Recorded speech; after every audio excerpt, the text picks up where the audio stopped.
Chapter 955. Beta Persei followed Yang Ing into the courtyard, and the people queuing outside the door quickly dispersed. Just now, they were criticizing Beta Persei. What if he took issue with them? If they stayed here at this time, wouldn't they be taking the initiative to tell him their identity? No one would do such a stupid thing. After Beta Persei entered the courtyard, he did not wait for Yang Ing to announce his arrival. Instead, he went to the main room and lifted Yang Lu, who was still asleep, out of bed. Yang Lu, who had been preparing to have a good night's sleep, was furious when he was disturbed. He wanted to get angry, but when he saw that it was Beta Persei, his anger quickly disappeared, and he said timidly, "Second brother, why are you here?" When people lived in this world, there would usually be a few people who were afraid of them. There were 3 people that Yang Lu was afraid of. Yang Qindong was naturally the first to bear the brunt, followed by Tiger's Mane, and then Beta Persei. Now that Beta Persei had appeared, it was no wonder that he became so obedient. "I'm here to congratulate you." The anger on Beta Persei's face had disappeared and was replaced by a smile. Yang Lu did not see that this was the calm before the storm. He really thought that Beta Persei was here to congratulate him on marrying the 12th concubine. He immediately laughed and said, "Second brother, how can I trouble you with such a small matter? Marrying a family is a small matter? Then tell me, what is a big matter?" Beta Persei was still not angry and still had a smile on his face. Yang Lu's face showed an awkward smile. I'm just afraid that second brother will scold me." "I'm talking about you." The smile on Beta Persei's face began to fade. Without warning, Yang Lu suddenly shouted, "I'm talking about you. How long have you been in the beginning city? And you've already married the 12th concubine. Do you know that the young master only has 7 concubines now? How can you be so unrestrained? What are you thinking? Huh?" The sudden roar fell into Yang Lu's ears, and he only felt that his eardrums were buzzing. His second brother's voice was really loud. It seemed that it had not changed after so many years.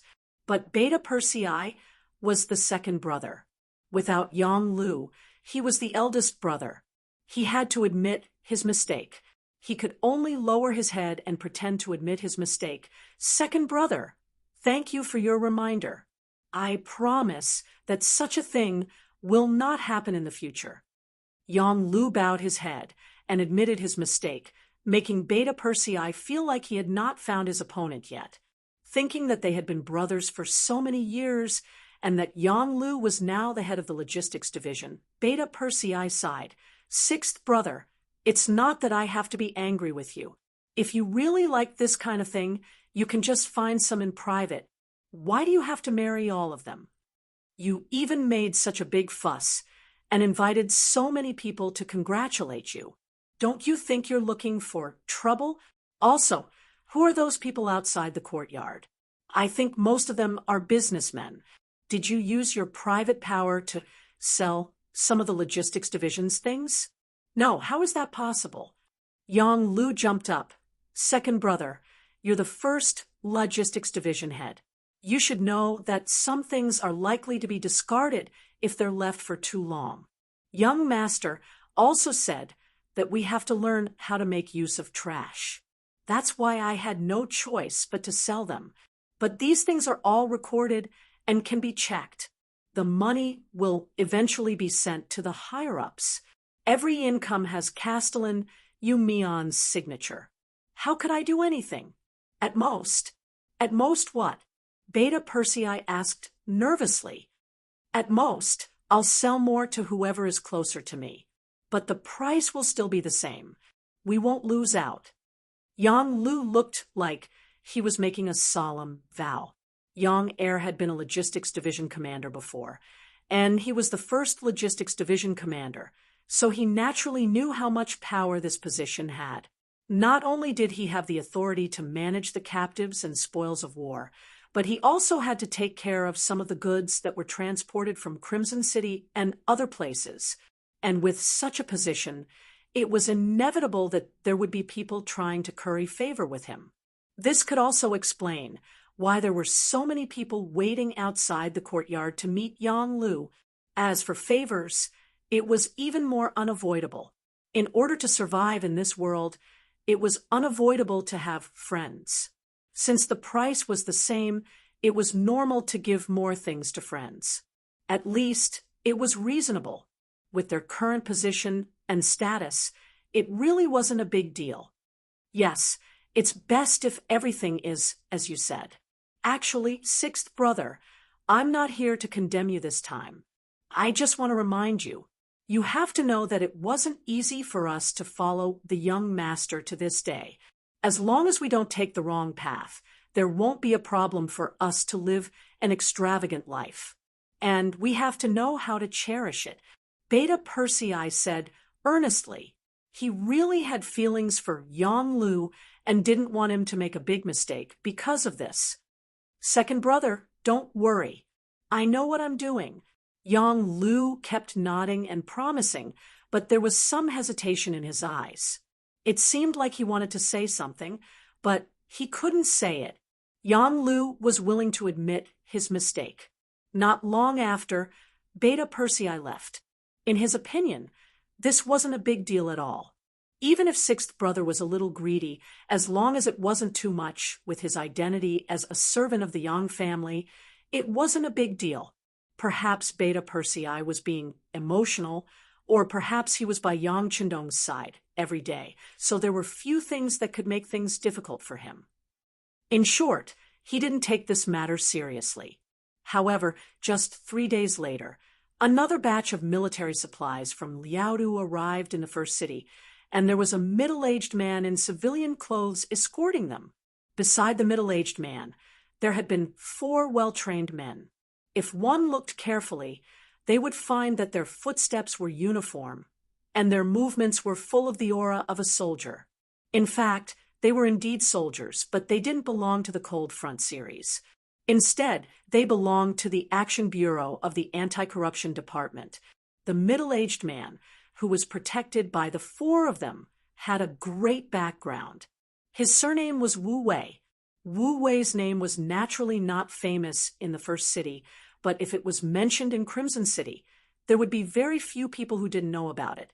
This was because Wu Wei was the deputy chief of the Anti-Corruption Department and also the director of the Action Bureau of the Anti-Corruption Department. He was one of the right-hand men of Minister Wu Qian.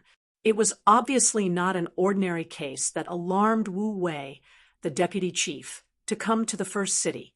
In other words, an ordinary case wouldn't alarm someone like him. In fact, he came here for Yang Lu's matter.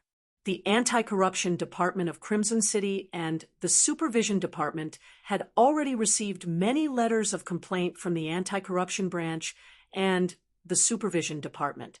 The target was Yang Lu alone. The content of the report involved all aspects, such as money problems, abuse of power, and even the matter of him marrying an underage girl as a concubine. Considering Yang Lu's special background and status, the departments in charge of supervision in the first city naturally didn't dare to casually deal with him. They only reported the matter to the city lord, Yu Mian, who had the duty of supervising them. Yu Mian was also a smart person. After seeing that the people who reported were all pointing at Yang Lu, he didn't dare to make a decision on his own. Instead, he informed his father, Yu Qian, by telegram. Not long after that, he acted as if nothing had happened and didn't care about this matter. However, he consciously kept a certain distance from Yang Lu. It wasn't until the head of the city's internal supervision department, who hadn't received any news for a long time, found Yu Mian again, that he said with a troubled expression, "You know what kind of person he is. We don't have the authority to deal with him. Let's report it." Just like that, the letters were finally sent to Crimson City through a secret channel and placed on the desk of the Anti-Corruption Department's minister, Wu Qian. This person who had once sent his concubine, assistant, and brother-in-law to the law in a fit of anger for the sake of his principles naturally wouldn't turn a blind eye to these letters of complaint. He first communicated with the Minister of Supervision, Shun Yu, and finally decided to let the Anti-Corruption Department take the lead to investigate this case. If it weren't for the fact that Wu Qian had a lot of things to deal with in Crimson City and couldn't leave, he would have come to the first city himself. Since he couldn't come, he sent his general, Wu Wei, to come. In order to not alert the enemy and cause too much of an impact, Wu Qian made a shocking decision. He didn't inform the sixth young master before he had evidence. This would save everyone from having ugly expressions when they found out that it was a false accusation. Hence, Wu Wei came. Moreover, he came to the city quietly and inconspicuously. Thus, the investigation began. Yang Lu wasn't in vain. With his position, he had made a lot of friends in the past 2 years. He even had his own sources of information in the supervision department. He was quickly informed that someone was investigating him, but because the person who tipped him off was too low level, he couldn't get more information. However, just the fact that someone was investigating him was enough to make Yang Lu nervous. His first feeling was that some of the bad things he had done had been exposed, but then he denied it. Logically speaking, if that was the case, they could have detained him first and then investigated him. Wouldn't that be much more convenient? Once some people saw that he had lost power, there would probably be many people who would kick him when he was down. However, they didn't do that. Did this mean that the other party was only suspicious and was investigating in private? If that was the case, it was very likely that the young master didn't know about it. Otherwise, the young master could take away all the power in his hands with just a word. With doubts, Yang Lu took the initiative to look for Beta Persei and conducted various tests. The results proved that the young master didn't have any objections to him. At least, Beta Persei didn't hear anything from the young master. This made him feel relieved and angry at the same time. Who on earth dared to investigate him in private? Did they really think that he was made of clay? Chapter 956. In his courtyard, Yang Lu no longer hid the anger on his face and said angrily, "Someone come here." "Master, what are your orders?" The butler, Yang Xing, appeared in time. "Send out some capable men to scare the other party." Yang Lu did not say it clearly, but Yang Xing understood. As Yang Lu's most trusted subordinate, Yang Xing was in charge of many things related to him. When he found out that someone was investigating his master, he proposed to teach the person a lesson. However, he held back because he did not know the person's background. Now that he was sure that it was not the sixth young master who was investigating him, Yang Lu did not want to hold back anymore. Yang Xing could not hold it in anymore. "Master, please wait for the good news." "I'll do it now." Wu Wei seemed to be a reckless man, but he was actually very careful when doing things. He knew what kind of movement this investigation would cause, and what kind of influence it would bring if the news was leaked. Therefore, after entering the beginning city, he rented a small courtyard in a private house and worked independently. Other than the necessary documents and people, he never met other guests in private. Even the people in the same department did not know where he was. At the beginning of the first year, all of his actions were secret. Only some smart people found out about the existence of such an investigation through some things. However, as time passed, after more than 20 days since he arrived in the beginning city, his residence was finally found out. The news was provided by 4 members of the Action Bureau from the Anti-Corruption Department. They said that they found someone wandering around during the day, and they were afraid that the location had been exposed. At this moment, Wu Wei had obtained a lot of evidence about Yang Lu's crimes. Initially, he thought that he should report to the 6th young master after gathering all the information. After all, They had secretly investigated the sixth young master's servant for such a long time. It was time for them to fight for the initiative. Wu Wei didn't expect that someone would come knocking on his door so soon. Looking at the slightly late sky, Wu Wei made a decision. He would do a surprise attack tonight and gather all the main problems. Tomorrow morning, he would send an invitation to pay a visit to the sixth young master. That night, the coal lamp in Wu Wei's room did not go off. In the middle of the night, a blood-stained dagger suddenly flew into Wu Wei's room and nailed itself on his desk. The commotion attracted the attention of the other 4 members who were also awake. 2 of them stood guard beside Wu Wei, and the other 2 rushed out to look for the murderer.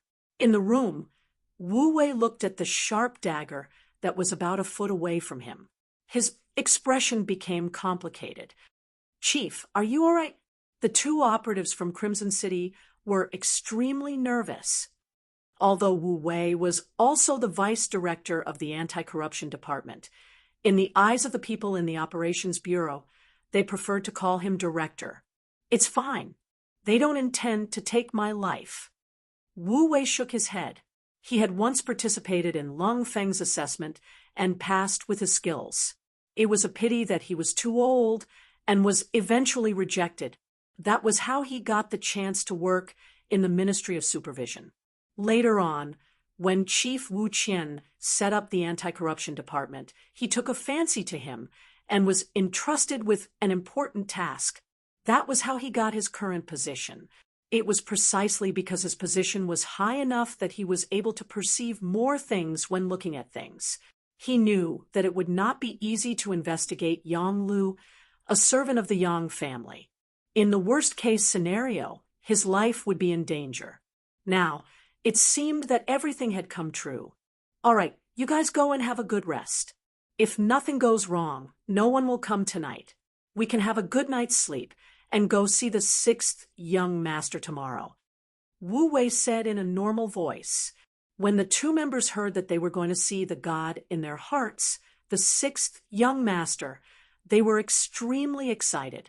Perhaps they were not qualified to see the sixth young master, but it was already an honor to be able to walk around the Yang residence in the origin city.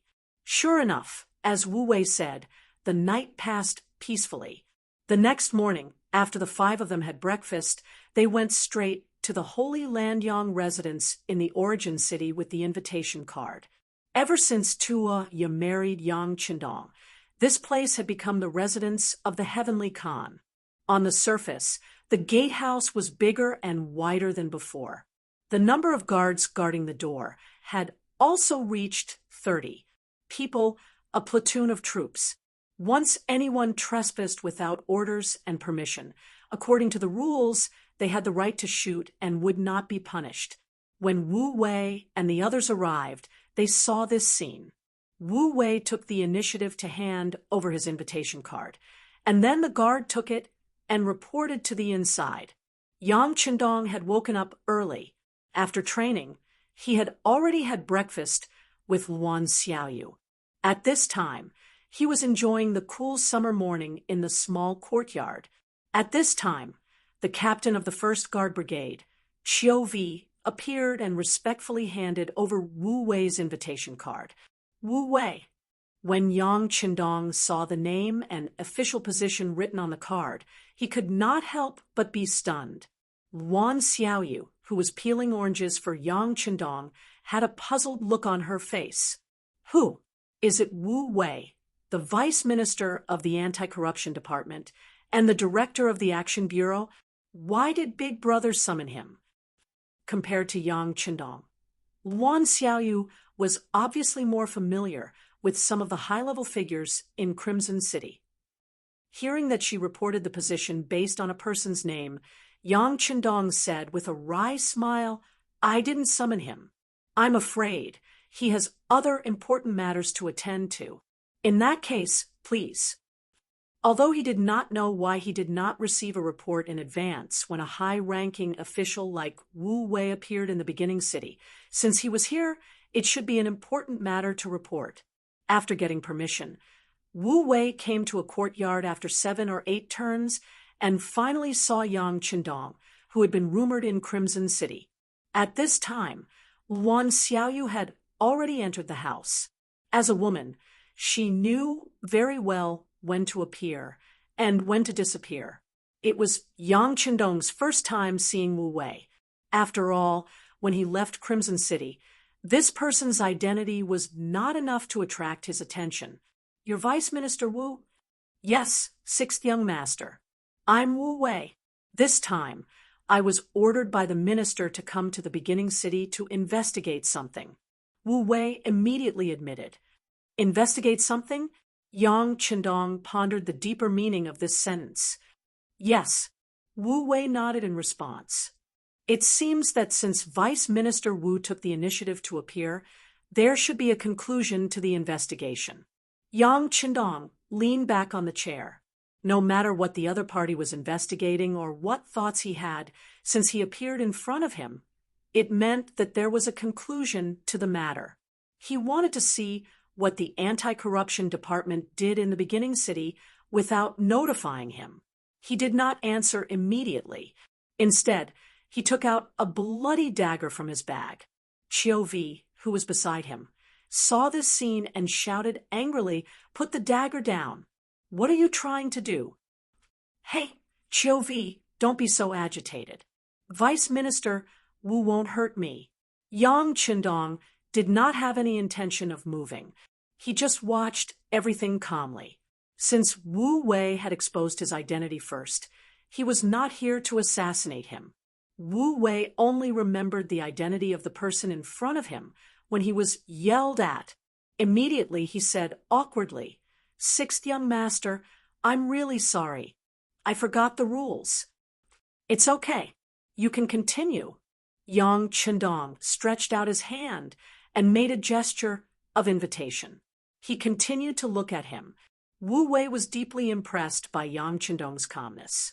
However, he did not know that, at least until now, there was no one who could be an enemy of the 6th young master. Even if Wu Wei had some skills, he would not be able to hurt him. Since that was the case, why should he be anxious? Wu Wei took down the bloody dagger and placed it on the stone table in front of him. Then he took out a stack of documents and placed them on the stone table as well. He said, "6th young master, these are some reports about Yang Lu and the evidence of his crimes in the beginning city in the past 20 days. Originally, I wanted to sort them out before sending them over. However, last night, someone sent this dagger to my table. I didn't dare to wait any longer, so I came over early in the morning, serving Yang Lu." Yang Qindong frowned slightly. His expression was extremely dignified. He reached out to touch the teacup and found that the tea was cold. Then he said to Qiu Vi, "Get someone to change the tea and water." "Yes," Qiu Vi replied and turned to leave. After leaving the small courtyard, he reached out and called a confidant. After whispering a few words in his ear, he went to find new tea and water. In the small courtyard, instead of drinking tea, Yang Qindong switched to smoking. He opened a box of beautifully packaged Con of Heaven cigarettes and tossed one to Wu Wei. Then he lit it up on his own. "You're saying that Yang Lu used this dagger to threaten you?" Yang Qindong finally spoke when only half of the cigarette was left. "There's no evidence to prove it." Wu Wei nodded, but his words were inconsistent with his actions. This already showed that Wu Wei had such suspicions. However, he did not dare to say anything without evidence. However, at such a critical juncture, someone had come forward to threaten him. Presumably, it had something to do with Yang Lu. Yang Qindong nodded. He admired Wu Wei for not saying anything without evidence. After all, once this matter was confirmed, no matter what Yang Lu had done in the past, just the fact that he threatened the investigation officer was enough to put him in serious trouble. There was no evidence to prove that Yang Lu was the one who threatened him. This only made Yang Chendong slightly gratified, but it did not mean that he was fine. The people from the anti-corruption department had been in the first city for more than 20 days, and they were only the vice chief. It was obviously impossible for them to make such a big scene without any evidence. Especially now that they appeared in front of him, it should be said that they had evidence. If that was the case, Yang Lu's crime would not be too small. Tell me, what's the result of the investigation? Yes, the sixth young master. Wu Wei, who had been waiting for this sentence, straightened his body and extinguished the unfinished cigarette in his hand. He sat upright and began to report one by one. The cause of this matter is that the anti-corruption branch of the First City's Supervision Department received a letter reporting Division Commander Yang. Considering his special identity, the letter was finally transferred to the headquarters in Crimson City. After the final investigation, it was found that during Division Commander Yang's time in the logistics department, he used his power to embezzle about 150,000 taels of silver in the form of kickbacks and dividends. In terms of his lifestyle, among the 12 concubines, 2 of them are under the age of 16. According to the rules set by the 6th young master, they're all underage. I believe Division Commander Yang is aware of this. Then, there's an additional violation of the law. Chapter 9:57. Not to mention the process of the report, just the final result of the embezzlement amounted to 150,000 taels of silver. Yang Chendong's frown deepened. He had once said that he would support the officials with a high salary.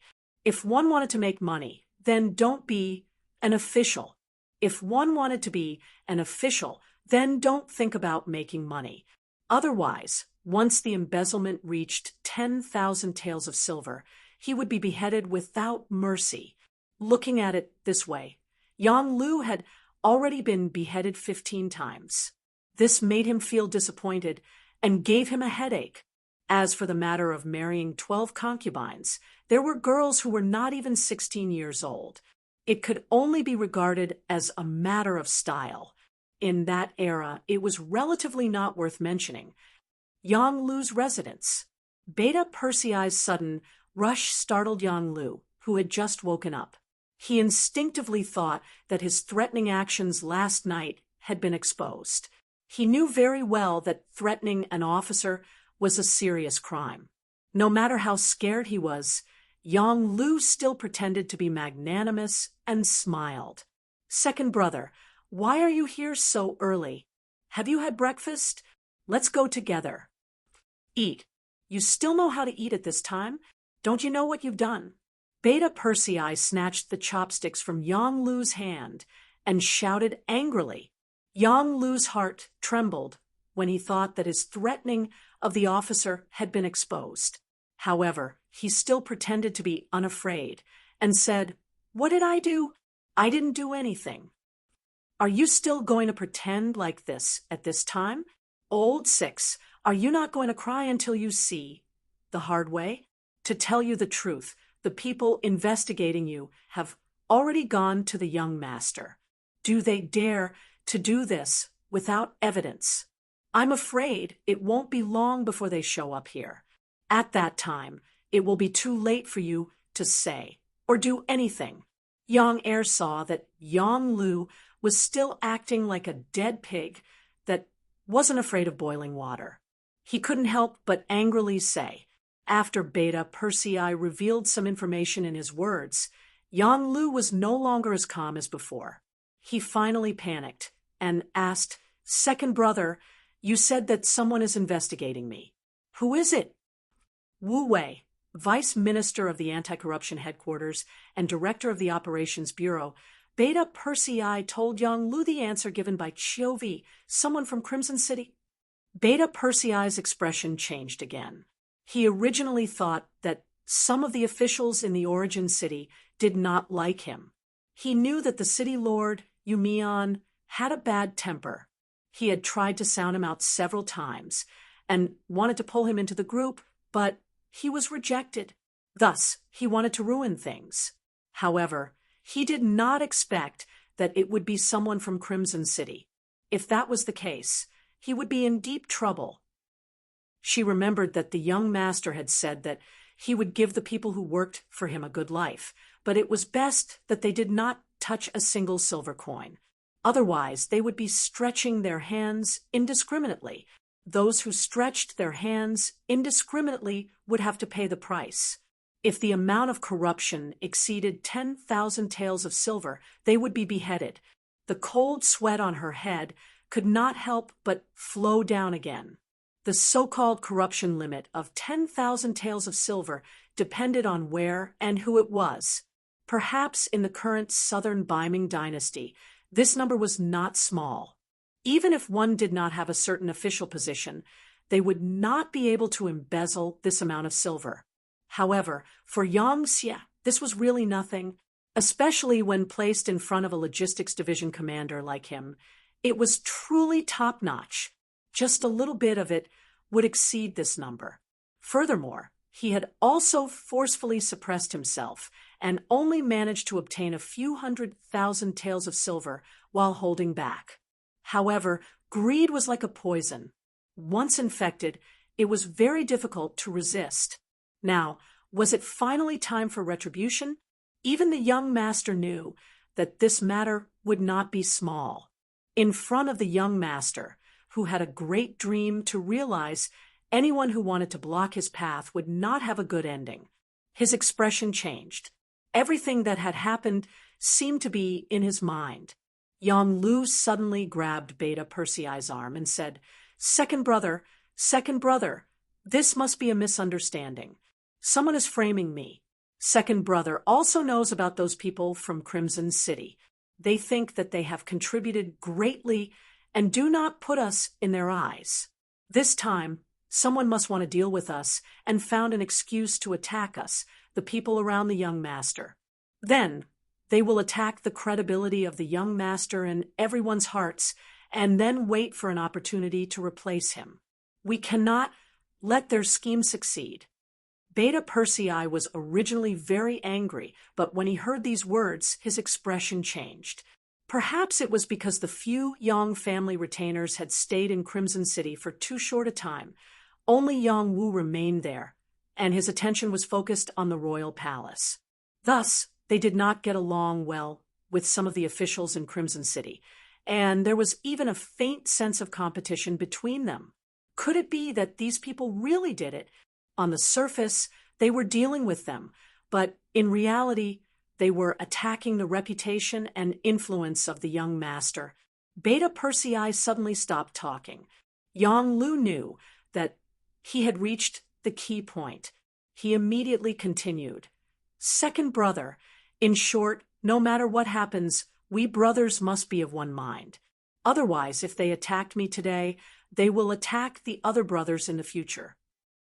Think about it. When third brother was the chief of security, he dealt with many people in Crimson City. They are simply taking revenge. Revenge! Beta Persei nodded first, then shook his head vigorously. But even if it's revenge, if you didn't do anything wrong, what's there to be afraid of? Second brother, everyone makes mistakes. I was just greedy for some money. I really didn't mean to harm the young master. If something happens to me, second brother, please help me. Yang Lu knew that this was not the time to be arrogant. He should lower his head when he should. He was just avoiding the main point and dwelling on the trivial. Just as Beta Persei and Yang Lu were still in the room, a group of black-clothed guards broke through the mansion's gate. They were fully clad in armor, with only their noses and mouths exposed. Suddenly, the guards of Yang Chendong's relatives appeared. The leaders were Ba Daojiang and Peng Yu. These two were also old men who had followed Yang Chendong for many years. They had been with him for many years. Yang Chendong had intended to send them to serve in the army several times, but these two seemed to have set their sights on the sixth young master. Other than the guards, they would not go anywhere else no matter what.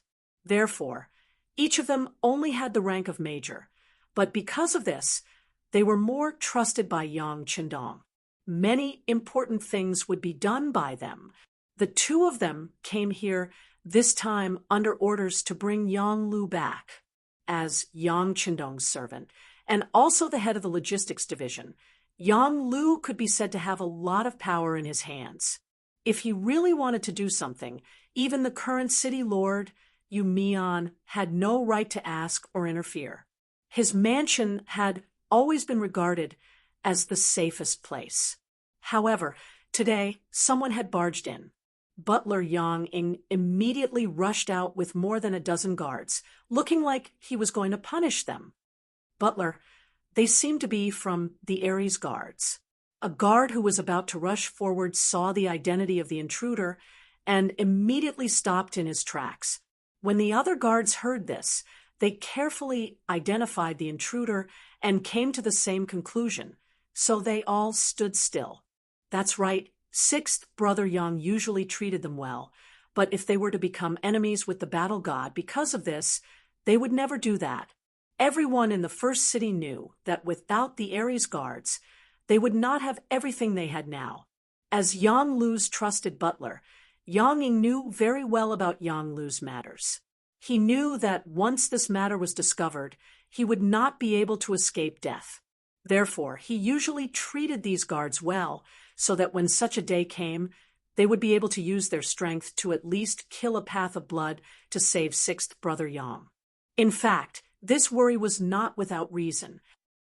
It was just that when the situation really happened, the guards that he had prepared with extraordinary skills did not even have the courage to move. At that moment, he was extremely angry, but there was nothing he could do.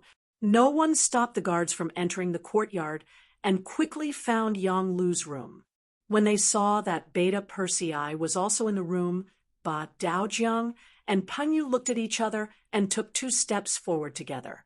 Second brother, sixth brother, the young master invites you in. Please don't make things difficult for us guards. As Yang Qindong's personal guards, they naturally respected the Yang family's servants. Usually, if someone wanted to harm them, they would not let them pass.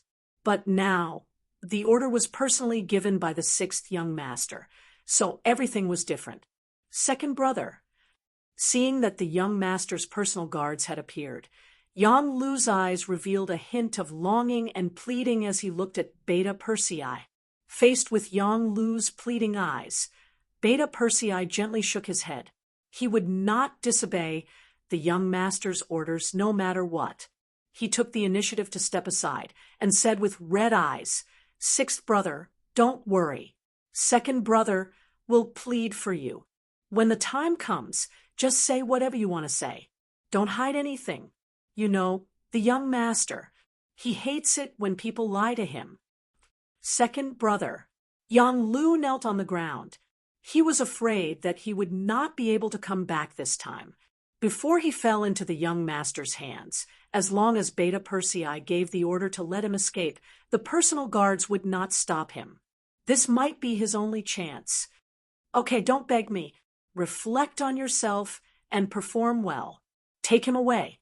Beta Persei turned his head to the side. He would not stop the personal guards from taking action.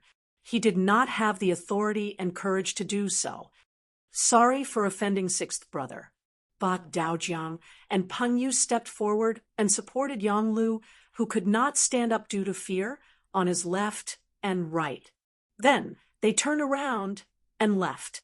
Soon, the housekeeper, Yang Ing, rushed into the room.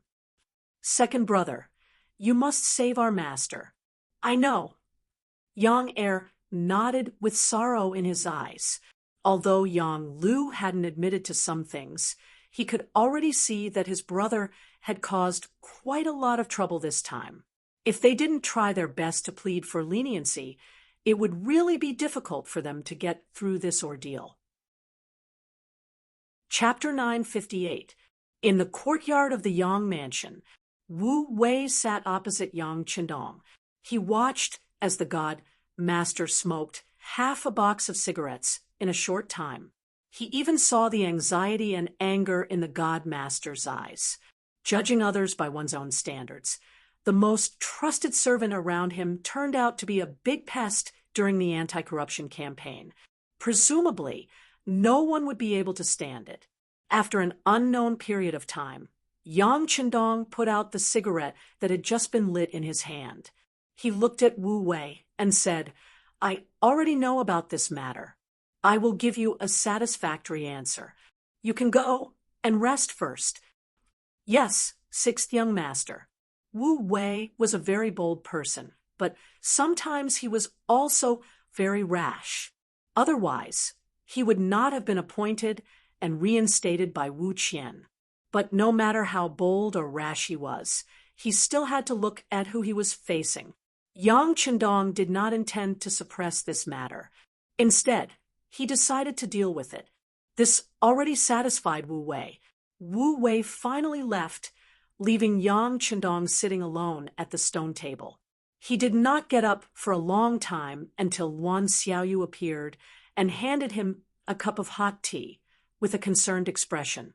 Yang Chendong reluctantly squeezed out a smile. "It's windy outside.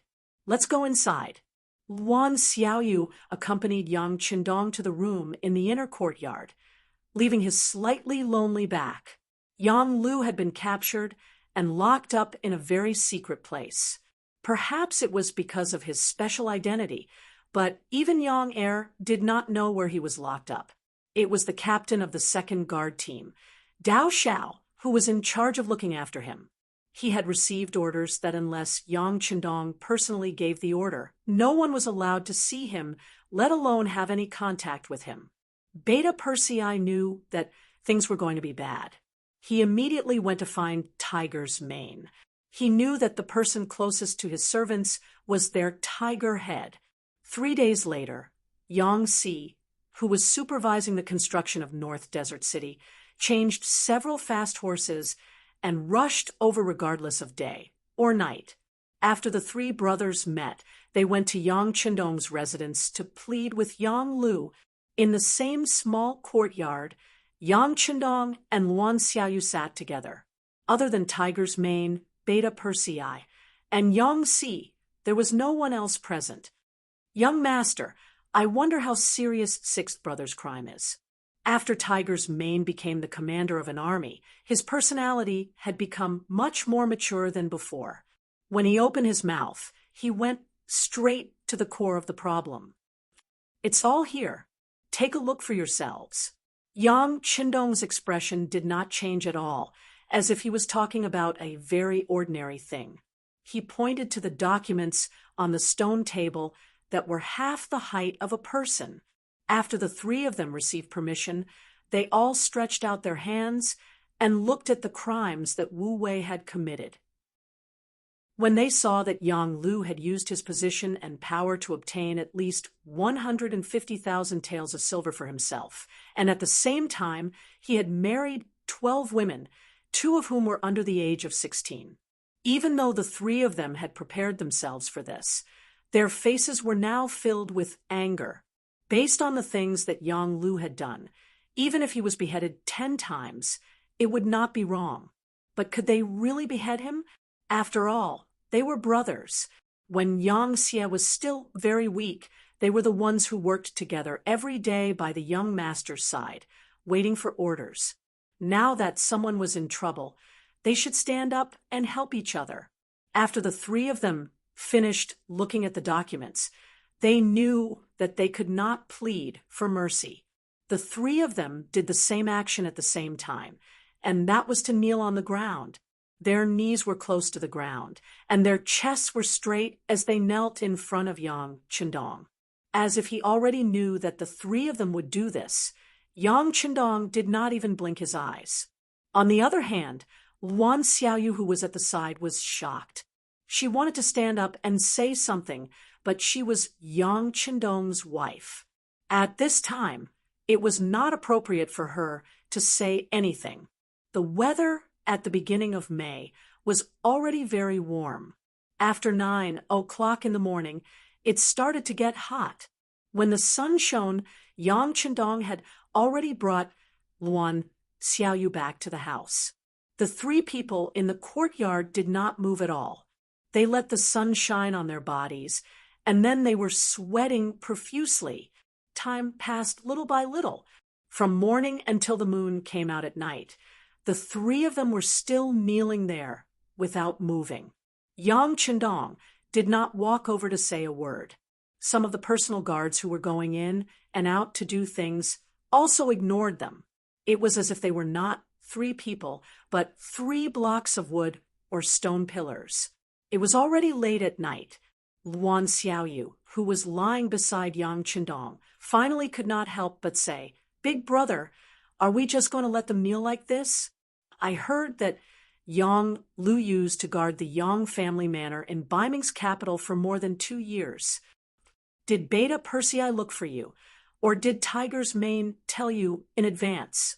Yang Chendong closed his eyes and said in a very calm voice, "Yes, it was the 2 of them who looked for me together yesterday. They said that they wanted me to say some good words in front of Big Brother, although Yang Lu is guilty. But for the sake of following me all these years, I still spare his life." Luan Xiaoyu quickly confessed. Now, she was also the head of Yang Xie's publicity department. She was also the leader of the 5-person team in the Red Nest City's self-inspection movement. If Luan Xiaoyu was a woman without any scheming, she would not be able to do these things. But as long as it was something that Yang Chendong wanted to know, she would never hide anything. This was because she knew very well that if it were not for Yang Chendong, she would just be an ordinary poor woman who could not be more ordinary. She would probably still be worried about her survival. Luan Xiaoyu's confession seemed to make Yang Chendong very happy. He opened his eyes and gently stroked Luan Xiaoyu's arm. There was finally a trace of emotion in his voice as he said, "Xiaoyu, do you know? A dike of 1,000 miles can be destroyed by an ant's nest. No matter how strong a force is, if the government is not allowed to pass and the officials are corrupt, then it will collapse very quickly. This is also why I asked you to carry out the self-inspection movement in Red Nest City. It's just a pity that human greed seems to have no limit. Those who possess will never complain about having too much and will always want to have more. Even if they have so much money that they can't spend it all, they still want to continue earning. When will this end? Don't they know that this is destroying their own foundation?" Luan Xiaoyu could hear that Yang Chendong was a little angry when he said these words. She nodded continuously while gently patting Yang Chendong's chest. "Big brother, let's not be angry. It's not worth it to hurt your body. Xiaoyu understands this principle. Many people understand this principle." That's right. There are people who understand, and there are people who don't. That's why we have to investigate corruption. At the same time, we have to continuously raise the various benefits of the officials. It can be said that as long as you have the ability and are willing to put in effort, then the money you earn is enough to live a prosperous life. Moreover, it can guarantee a bright future. But now, how many people are satisfied? Even Yang Lu, the person by my side, has changed. He has become greedy beyond measure. You have to know that in the past, they were people who didn't know where their next meal would be. They helped me, and I gave them everything they have now. Why don't they know how to be satisfied? The more he said, the angrier he got. If Yang Lu lacked money, he could have asked him. Why did he have to accept bribes and use his power? Did he not know that there were many people watching his actions? Now that the matter had happened, it would not be easy for him to let go even if he wanted to. One had to know that it was his idea to vigorously promote the honesty of the officials. Now he had to slap his own face. How painful would that be? If this matter were to spread, where would his credibility be? In the future, how many people would be convinced by his words? How many people would believe him? Big brother, don't be angry anymore. At worst, I will come out and save him. No matter what, Yang Lu is still your servant. Even if you want to deal with him, you have to have the final say. How can you do everything according to the law? Doing this will make some people admire your magnanimity, but at the same time, it will make some people bitterly disappointed. Although it is said that merits cannot offset demerits, merits are merits. Based on the fact that I have guarded the Yang family manor for more than 2 years and protected the safety of second sister and fourth sister, nothing can happen to me. Wan Xiaoyu changed her gentle appearance from before and became much more unyielding as she spoke. Wan Xiaoyu had carefully thought about these words for a day. Yang Lu was guilty, and there was nothing wrong with punishing him. But since he was her big brother's servant, the punishment naturally couldn't be done according to normal laws. Otherwise, where would her big brother's superiority lie? Wan Xiaoyu was a woman. She was the kind of conservative woman in ancient times who regarded her husband as her sky. She didn't know what it meant when a prince was punished the same as a commoner. She also didn't know what freedom and democracy were. She only knew that Yang Xie's family business was painstakingly built by her big brother. Then, he was the king of this power, the only king. No one could stop the king's decision. Otherwise, it would be disobeying the king's orders and going against the king. That would be bad people. No one could go against the king's will. This time, since the king was in trouble, as the king's woman, she should stand out and solve the problem. As for how to do it, she already had a plan and decision in her heart. You will handle it. Yang Qindong looked at Wan Xiaoyu with a suspicious gaze. His face was full of disbelief. Yes, if Big Brother believes Xiaoyu, then leave this matter to me.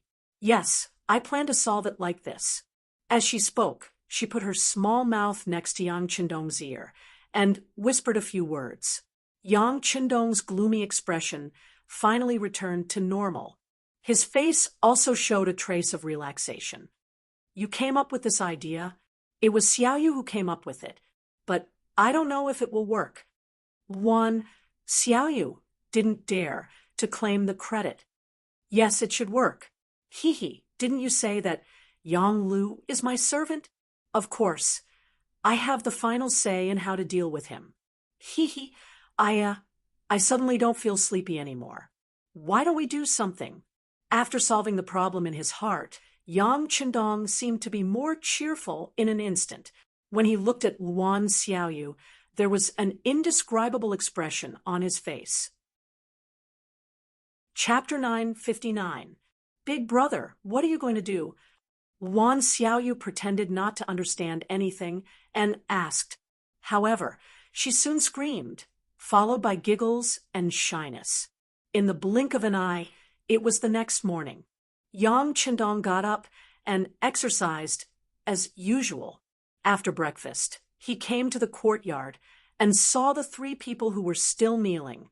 They were Tiger's Mane, Beta Persei, and Yang Si. Get up. With a sigh, Yang Qindong looked at the 3 of them with a somewhat complicated gaze. Young master, the 3 of them raised their heads at the same time and said in a hoarse voice, I know what you want to say. 6th Madam has already taken care of the matter. It won't be long before Yang Lu is released. However, he can't be the logistics division commander anymore, nor can he stay here in the first city. Let him go to the southern Ming Empire to collect intelligence. Yang Qindong, who made the final decision, announced his decision in front of the 3 of them. No matter what, Yang Lu was still someone close to him, and everyone knew this fact. If something really happened to him, it was inevitable that some people with ulterior motives would think too much. This would be detrimental to the stability and unity of Yang Xie. For the sake of the overall situation, Yang Lu could not die. However, although he could be spared from death, he could not be forgiven. It was necessary to arrange for him to leave the first city. As for what would happen after he went to the southern Ming Empire, it would all depend on his personal ability. Thank you, young master. When the 3 of them heard the result they wanted, they kowtowed to Yang Qindong again to express their sincere gratitude. Don't thank me. Yang Lu is your brother and also my brother. However, We are brothers. If he does something wrong, he will be punished. No one is an exception on this point. Yang Chendong shook his head and did not accept their gratitude. This sentence made the three of them look embarrassed. This time, Yang Lu was purely courting death. He could not blame others. Since he did something wrong and someone came to investigate, he should take the initiative to admit his mistake and actively cooperate. However, not only did he not repent, but he also sent people to threaten the personnel handling the case. Was this not an additional crime? Fortunately, the young master was a sentimental person and gave him a way out in the end.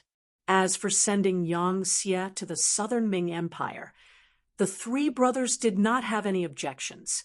With the current strength of Yang Xie, no matter where he went, his influence was not small. Although the southern Ming Empire belonged to the rear of the enemy, they did not have a falling out with Yang Xie. As long as he was willing to work hard, he might be able to make a great contribution and return to the forefront. This was also a good way to train himself. The three brothers all agreed with Yang Chendong's decision. In the following time, Yang Chendong first asked Yang Xie about the construction of North Desert City. When he found out that the outer city was already built, the development of the inner city was also proceeding according to plan, and the city lord Mao Xiang had also entered his role and was doing everything. He transferred Yang Xie back and let him take over the position of the Logistics Division Commander.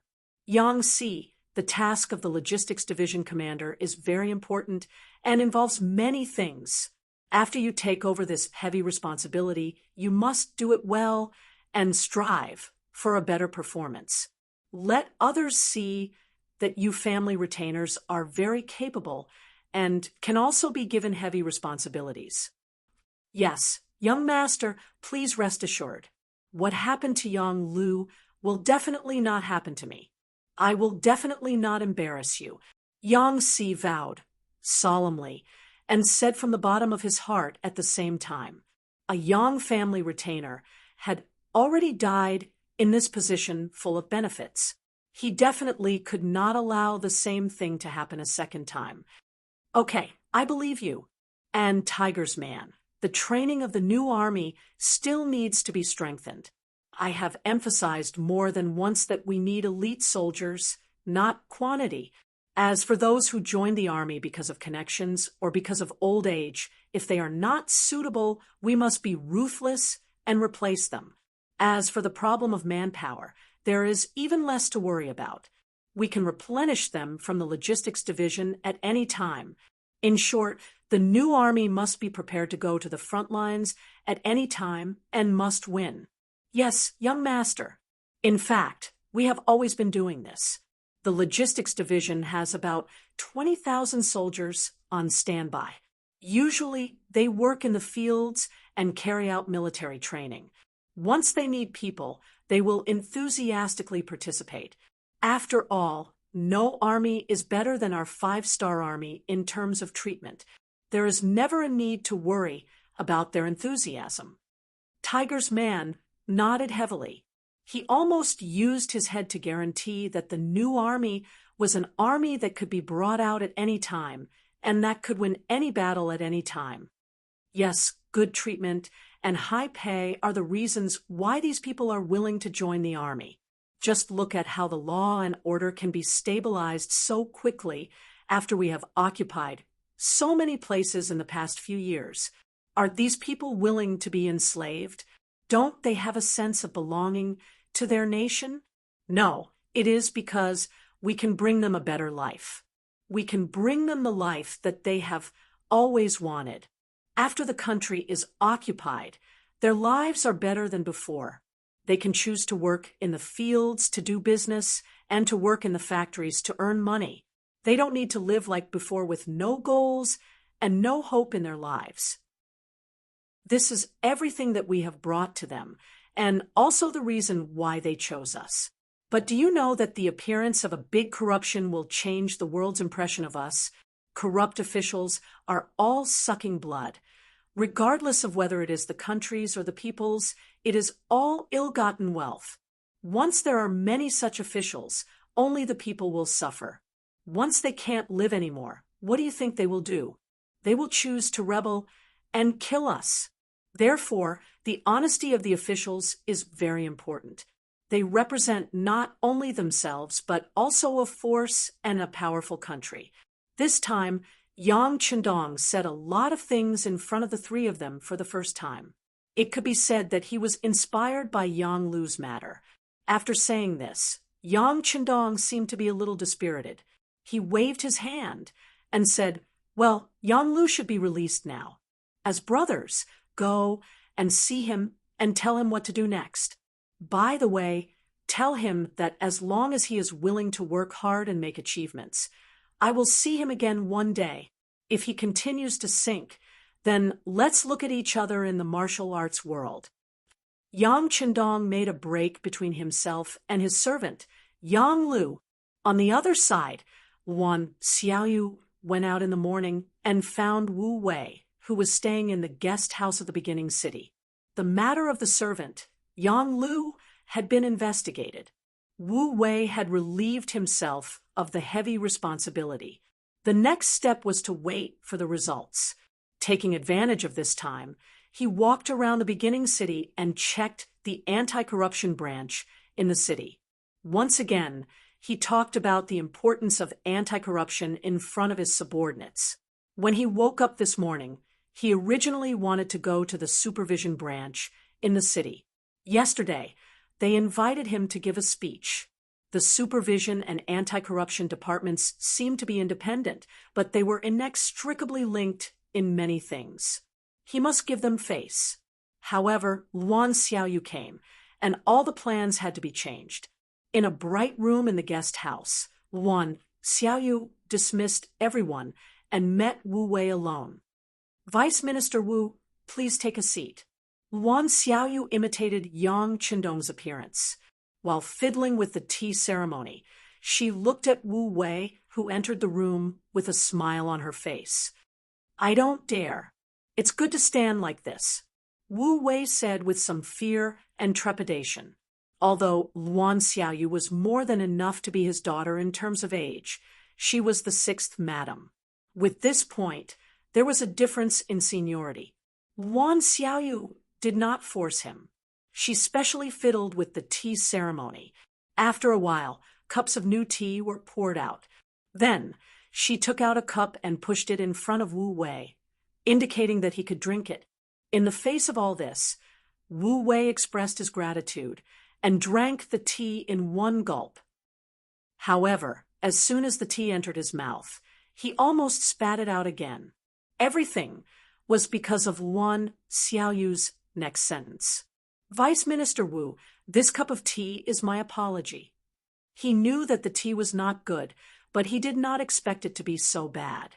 Wu Wei's face was very ugly for a while. However, Luan Xiaoyu did not look at him. She just continued to fiddle with the tea set and said, "You have worked hard on the matter of servant Yang Lu. I only knew about this matter last night. Hee. If I knew a little earlier, I'm afraid you wouldn't have to work so hard." "What does madam mean?" "I don't understand." Wu Wei felt that there was a hidden meaning in her words. He was puzzled. "In fact, it's nothing. Servant Yang Lu's work was arranged by me. Well, as you can see, the residence of the Yang family in the first city has just been renovated and expanded. The construction requires money. Now, there are many places where the finance of the first city needs to invest money. Naturally, it's not good to take money from them for private matters like this. So, I made the decision and asked the servant, Yang Lu, to get the money. That's why these things happened. Haha, I've made a fool of myself in front of Chief Wu." Luan Xiaoyu spoke softly, as if she was talking about an extremely ordinary small matter. She was neither anxious nor slow. Wu Wei's body trembled when he heard these words. His eyes narrowed slightly at first, but they soon widened again. He knew that it was basically impossible to punish the servant of the sixth young master. When they came, Minister Wu Qian had said that the purpose of this visit was not to punish servant Yang Lu. In fact, no matter how sufficient the evidence was, if the sixth young master did not agree, it would be useless. Therefore, their task was not to punish anyone, but to find out the corruption. As for how to deal with the matter, the power had to be completely handed over. Now it seemed that the sixth young master wanted to protect someone. As for the words of the sixth madam, Wan Xiaoyu, it was just an excuse. No one would take it seriously, but no matter what, since she had given an explanation, it was equivalent to giving an explanation. The matter should be over now. Although Wu Wei was a little straightforward and was even very principled, it did not mean that he was brainless. The sixth madam had personally stood out. If he still said that he could not do it, not only would it be useless, but he was afraid that he would not be able to keep his position or even his brain. Chapter 960. Investigating the people around the sixth young master, regardless of whether there was anything going on or not, would not be a simple case. In fact, the political significance was greater than the practical significance. If the matter was not handled well, there would probably be people who would take the blame. This would be a kind of provocation to the sixth young master's authority. The sixth young master had contributed a lot to the Yang Xie faction's success today. It was an exaggeration to say that anyone could be missing from the entire force, but Yang Qindong could not be absent. Even now, his words still made sense. If something happened to such a person, it would not take long for the entire Yang Xie faction to fall into internal strife. Knowing this, they still dared to investigate the people around the sixth young master. It was not that the anti-corruption department and the supervision department wanted to cause internal strife, but it was their duty. They even had a kind of worry. If they did not investigate the sixth young master, would it make the sixth young master think that they had no principles and were incompetent? Therefore, this matter had to be investigated. However, how to investigate and to what extent were the difficulties? Fortunately, Wu Wei had a good grasp of the situation. The sixth young master already knew everything.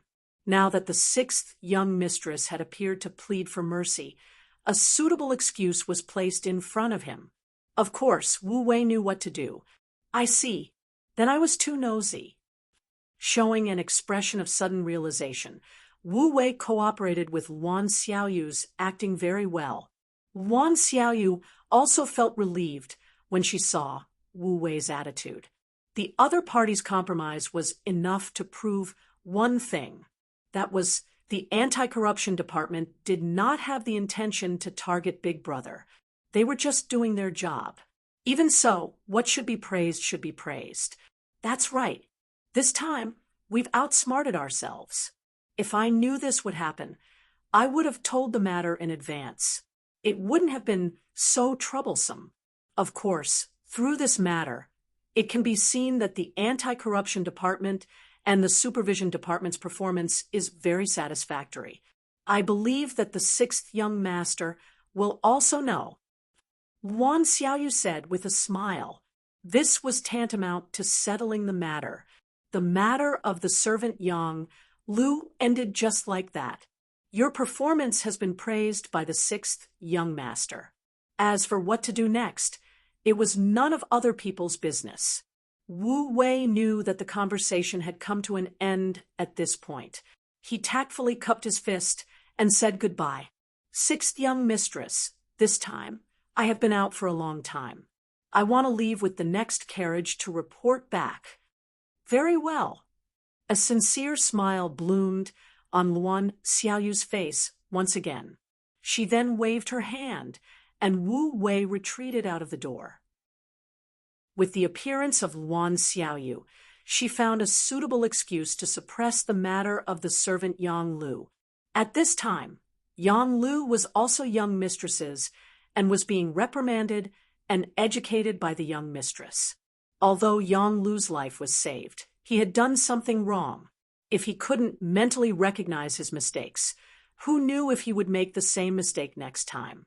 For this reason, Tiger's man and the other two talked to him earnestly for a full 4 hours. In the end, Yang Lu kept thanking the three brothers and admitted that he was indeed wrong. Only then did the matter come to an end. Old Six, the young master still has feelings for you and is full of hope. However, you have done something wrong. So this time when you go to the southern Ming kingdom, you should perform well. They've sent assassins to deal with young master several times. This time, you can go and investigate these things properly. With third brother, the director of the security bureau, you can rest assured and do what you want. Hu Meng acted like a big brother and said in a lecturing tone, "Yes, thank you, Tiger's man, for your concern. I know what to do." Yang Lu's face still had the joy of surviving a disaster. Yang Lu was safe and was only punished to work in the southern Ming kingdom. This was already a good result. At the very least, Hu Meng, Yang Er, and Yang Si were very satisfied. However, they had neglected one thing, and that was that it was easier to change mountains and rivers than to change a person's nature. No matter what, Yang Lu used to be an independent figure. Since coming to the first city for 2 years, no matter where he was the one teaching others a lesson. This made him accustomed to being high and mighty. This time, he was taught a lesson by others, even if it was his three brothers. However, it was impossible to say that he was not angry at all. Yang Lu, who was angry, returned to his courtyard and saw the loyal butler, Yang Ing. After seeing that his master was safe and sound, he knelt on the ground and said excitedly, "Master, you're back. Are you okay?" "Kind of. However, I can't stay here anymore. The young master arranged for me to go to the southern Ming kingdom to collect intelligence." Yang Lu said with a hint of unhappiness in his tone. "Go to the southern Ming kingdom? Why? That's the enemy's rear, and it's dangerous. Could it be that the sixth young master wants to use this opportunity to punish you? By the way, master, did the sixth young master tell you this?" Yang Ying was nearly 50 years old, so he naturally had more thoughts when he encountered things. "No, from the beginning to the end, young master has never seen me." Yang Lu shook his head sadly when he said this. Although he was a little afraid of seeing the young master, he still wanted to see him, even if it was just to scold him to vent his anger. "No wonder he hasn't seen you. It seems that the sixth young master really wants to abandon you this time." Yang Ying seemed to be emotional, but there was more or less a hidden meaning in his words. However, no one knew that Yang Ying, who had been following Yang Lu in the capital of Baiming, was actually a spy for Baiming, directly under the command of Chief Eunuch Jining. No one knew of this relationship except the two of them. If there was a problem, he would report it directly and would not let anyone else know. This made it so that not even the Security Bureau could discover Yang Ying's identity. He had been lurking at Yang Lu's side precisely, so that he could one day instigate a rebellion and use him. In order to achieve this goal, Yang Ying had gone to great lengths to not show any signs of abnormality, so Yang Lu had never been on guard against him. One could even say that Yang Lu's greed had become a habit under Yang Ying's influence. If Yang Lu had always been at the peak of his life, Yang Ying's persuasion would have been pointless, and he might even have exposed his own identity. But now, Yang Lu had fallen to the lowest point of his life, and Yang Ying knew that his chance had appeared. As long as he put his mind to it, instigating a rebellion was just a matter of time. "What abandon? Don't speak nonsense." Yang Lu's eyes suddenly widened, and then he hurriedly looked around. When he was sure that no one was paying attention to him, he breathed a sigh of relief. Then a trace of unhappiness appeared on his face as he said, "All right, pack up. We're leaving for the southern Ming Empire." "Yes, master." Yang Ing nodded in agreement and led a group of servants to make preparations. Without anyone else, Yang Lu's eyes were not as calm as they appeared. Yang Ying's words were still echoing in his ears, and he could not help but wonder if the young master had really given up on him. 1455 AD. For the Yang Xie faction, it was a relatively peaceful year. They rapidly developed their economy, distributed farmland, established businesses, and built factories and schools within their sphere of influence. They were responsible for reforming the hearts of the people and laying down a foundation. Everything was in preparation for the next campaign. In contrast, Ming and the southern Ming Empire, which had been quiet for 6 years, were extremely busy. The southern Ming Emperor, Zhu Qizhen, was busy attacking the self-proclaimed Little Southern Ming Emperor, Zhu Huichen's faction with Yunnan's Shi Pingwang. They had already achieved some results and had established a certain advantage on the battlefield. Ming's substitute emperor, Zhu Qiyu, sent out 2 armies of 400,000 to attack the Wala Yeshen's faction. They had also achieved some progress, especially the Xian Mansion's army, Shi Wanshan's faction. From Tulu City, they went all the way down to the Yellow River. Using the advantage of guns and cannons, they took down Jingzhou. They killed more than 5,000 enemies and captured close to 10,000 enemies. Shi Wanshan's achievement had stimulated the Datong army's Yang Hong. Similarly, in order to gain merit, he also led his army into Hatao, wanting to have a decisive battle with the Wala leader, Yes Hen. They crossed the Helan Mountains and surrounded disordered Well City, preparing to use this method to lure the Wala's main force out. The plan was very good, and they had indeed surrounded disordered Well City. When the news reached Ming's capital, the substitute emperor, Zhu Qiyu, was extremely excited. In his view, as long as he could defeat the Wala's Yes Hen, it would be enough to prove that he was stronger than his brother. This was because Ingzong had lost to Yes Hen in the Tumu fortress. If not for the Duke of Loyalty's timely intervention, he might not have survived. Thinking about the Duke of Loyalty, Zhu Qiyu could not help but feel angry. This Yang Qindong, who had the title of Duke of Great Ming, was actually a person with the ambition of a wolf. Sooner or later, he would become a huge problem for him. Although both sides were cooperating now, it was only because of the situation. He had already thought it through. Once he defeated Yes Hen and conquered southern Ming, it would be time for him to make a move on the Duke of Loyalty. He believed that under the power of the entire country, the Duke of Loyalty, who only occupied some remote territories, would not be his opponent. Looking ahead, in order to commend the contributions of Shi Wanshan and Yang Hong, he took out 200,000 taels of silver from the already stretched state treasury to reward the 3 armies. He wanted to use the silver to motivate his soldiers so that they would be more courageous in future battles. Zhu Qiyu's idea was good, but he underestimated the greed of his subordinates, whether it was the landowning households or the eunuch households. Especially the latter, they did not have many relatives in the world. In their eyes, all kinship and feelings were not reliable, only money was real. Once the 200,000 taels of silver were taken out, more than half of it was quickly divided among them. After being exploited layer by layer, when it reached the hands of Yang Hong and Shi Wanshan, the 100,000 taels was reduced to 10,000 taels. Chapter 9, 61. It had shrunk by 9/10. When the silver arrived, the 2 commanders were worried sick. The soldiers all knew that the emperor had given them 100,000 taels of silver as a reward. But with this amount of silver, how much would each person get after dividing it among the 200,000 soldiers?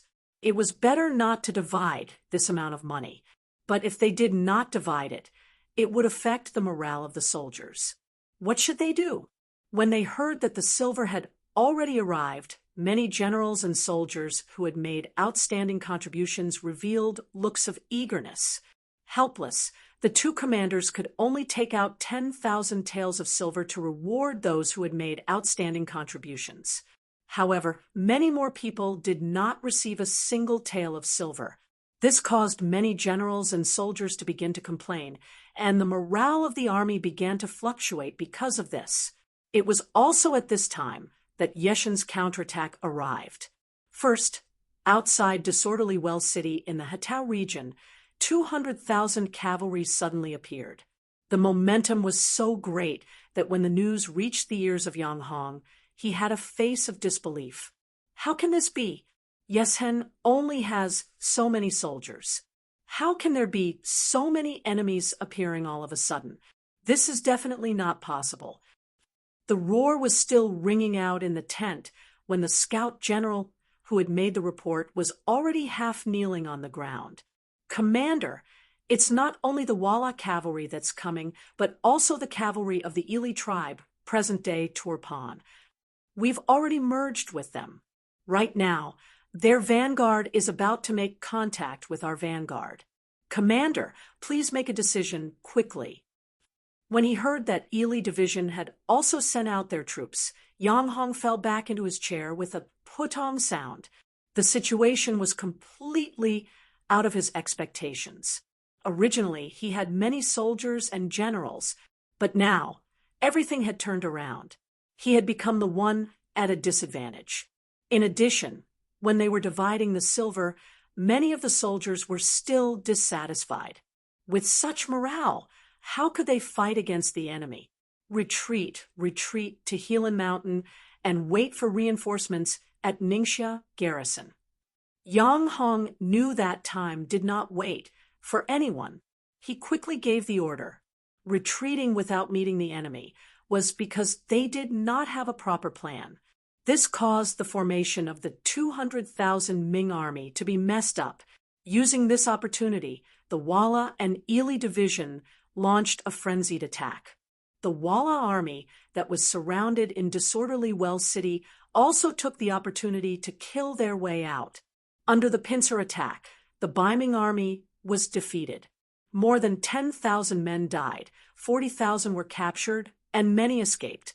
Even the 100 red coat cannons were lost. Only 10,000 men from the firearm unit retreated.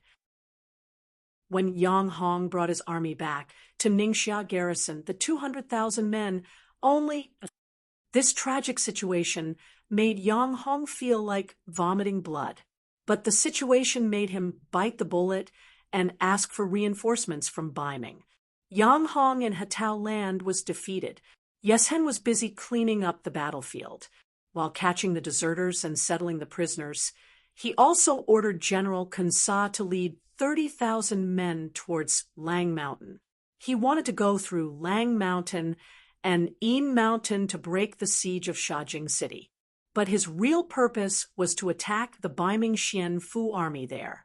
After surrounding Shajing City for nearly 2 months, Shi Wanshan, who saw that the enemy had run out of food and was about to take down the city, suddenly received an urgent report from a scout. They had encountered too many defeated soldiers in front. They all said that Yang Hong was defeated. Now, Ili Division's cavalry was heading towards the Shajing City. Arriving in front of the map, Shi Wanshan quickly determined that they would become the next target of Walla and Ili Division's allied forces. Their military strength was not far below the enemy. Shi Wanshan had no choice but to give up on Shajing City that was about to be in his hands. He even gave up on Jingzhou City that he had just taken down and retreated to Sanbuchuan behind him. Shi Wanshan was very clear that Jingzhou City was a lone city. Once the army retreated there, if the reinforcements did not arrive in time, just the 200,000 men army's food and drink would be enough to crush the city. Therefore, when making this decision, even though they knew that they would be punished for abandoning the city, no matter if it was Deputy Commander Ancient River, Ning Wenfeng, or Eunuch Deng Chang, none of them had any doubts. More and more Datong Prefecture soldiers retreated from the battlefield and took the route of Jingzhou City. The appearance of these 50,000 people caused Wanshan's army's morale to be even more lax.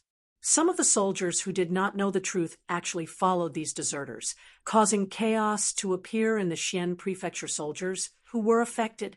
Under the urgent military situation, Wanshan did not have time to make any more arrangements. He could only watch as chaos appeared in the army and retreated to Sanbuchuan City behind him. The enemy chased too hastily. Sanbuchuan City was not big. Even if the 4 gates were wide open, they would not be able to let in 200,000 men army in a short period of time. Many soldiers saw Kansa and his 30,000 steel cavalry chasing behind them. They had no choice but to give up on entering the city and head northeast. Their target was very clear. It was the largest city in the grassland, Shurcheng. Many of them had heard of it before. It was a paradise for the Han people.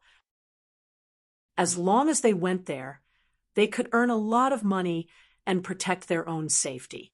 50,000 Datong deserters and 10,000 Xian Manor deserters who were affected, a total of 60,000 people were madly marching toward the first city. With such a huge commotion, the scouting troop naturally reported the news to Yang Qindong at the first possible moment and reported it to him. 60,000 young and able-bodied men. This is good stuff. Take them all. It would be a waste not to take advantage of a free opportunity. Yang Qindong would never give up such an opportunity. He ordered the logistics division to open a shelter between Mount Saihan and Tulu City. At the same time, he ordered the new army to go there and take charge of the security work. In addition to preventing these 60,000 deserters from causing trouble, there was another more important purpose. It was to prevent the cavalry from charging in. General Kun Sa chased all the way here. Other than picking up some weapons and supplies left behind by the Ming soldiers on the way, he only captured 1,000 deserters. This made him very unhappy.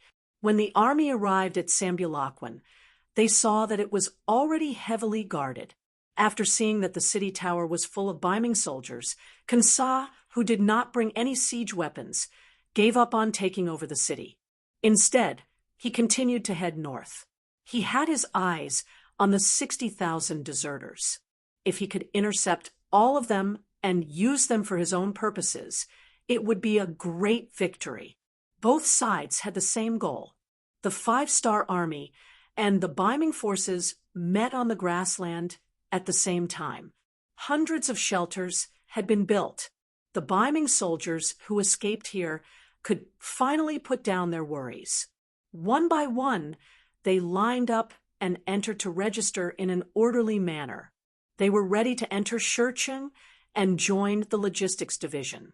Around them were more than 20,000 cavalry soldiers. It was the new army, led by Tiger's man looking south from here. They could vaguely see the grassland cavalry army coming from afar. Kansa rode on his horse. Beside him were valiant warriors. Just as they were moving forward, the vanguard general and Keegan appeared in front of him on their horses. "General, there is a large number of 5-star army soldiers with the 5-star flag in front." 5-star army? The army of the Heavenly Khan? Another deputy general, Wooly Ji, said. "General, before we came, General Yeshen repeatedly told us not to be enemies with the 5-star army. Look, what are you looking at?" Kansa's face was full of disdain. As the generals of the Ili army, their territory was not connected to the 5-star army. What they knew and understood were only some rumors. Although this loyal duke of the Ming dynasty had many titles such as the Heavenly Khan, the God of War, the Messenger of the Tungri Heaven, and so on, Kansa did not care about any of these. He only worshipped powerful strength. How many people do they have? A lot.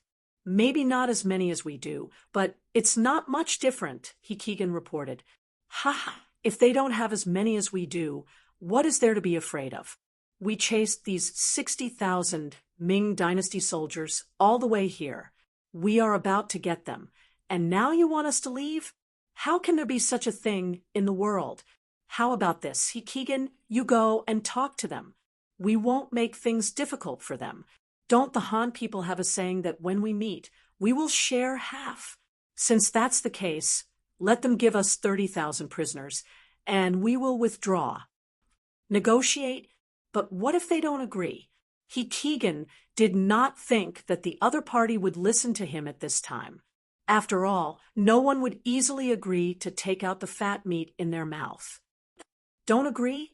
Then not only do we want these 60,000 people, we also want these 5-star army soldiers as captives.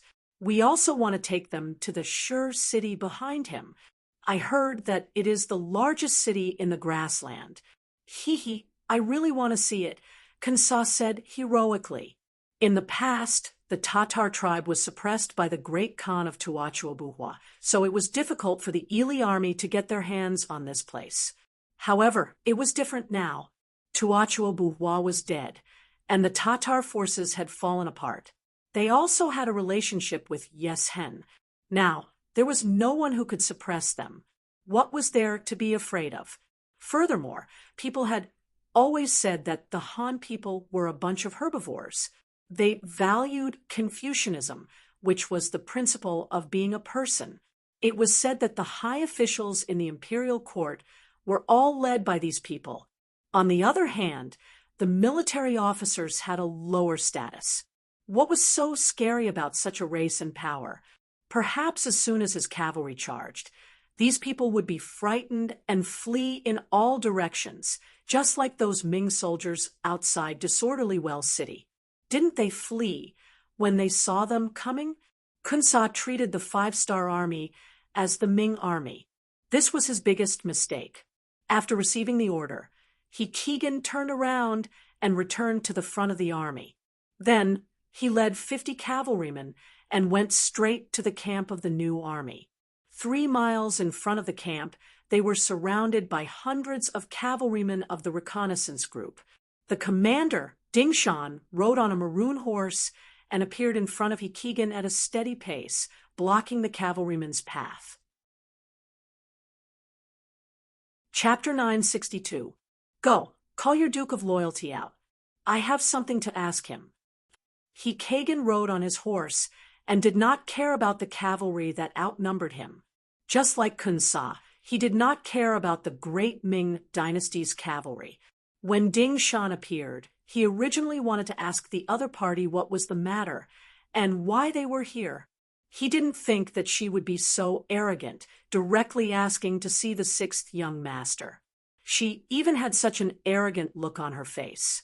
His anger immediately flared up. Who was the 6th young master? In the hearts of the soldiers, he was like a god. In the eyes of some people, he was like a second parent. In the military camp, when you were angry or drunk, you could scold anyone. Even if you achieved outstanding military service, you could point at your superior and scold him for a while. At most, you could just apologize after sobering up, and everyone would still be good brothers and comrades. However, no matter what, no one dared to speak ill of the 6th young master. This was because they would be ostracized and criticized by everyone else. In the best case, they would immediately be discharged from active service. In the worst case, they would be punished or even beheaded in public. With such a noble authority, the person who came dared to ask to see him and even acted as if it was only natural. There was no smile on Ding Shan's face. It was as if he did not understand. He asked again, "You want to see the Duke of Loyalty?" "That's right." Keegan nodded, still with his nose in the air. "Okay, then I'll take you to see him." Ding Shan nodded. Although it was said that envoys were not killed when 2 armies fought, these people actually looked down on the 6th young master. This was equivalent to insulting all the soldiers of the 5-star army. This was a threshold that could not be crossed.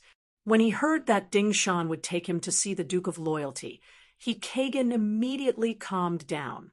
He knew that as long as he showed his ruthless side, these Han cavalry would not dare to disobey. Well, the facts proved his conjecture.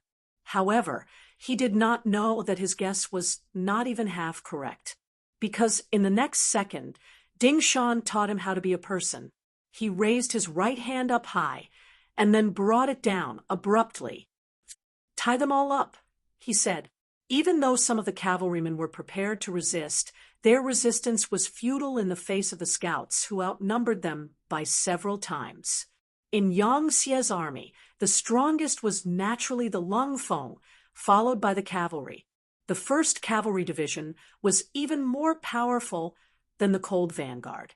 In fact, when they weren't involved in sieges, they were even more powerful than the Cold Vanguard.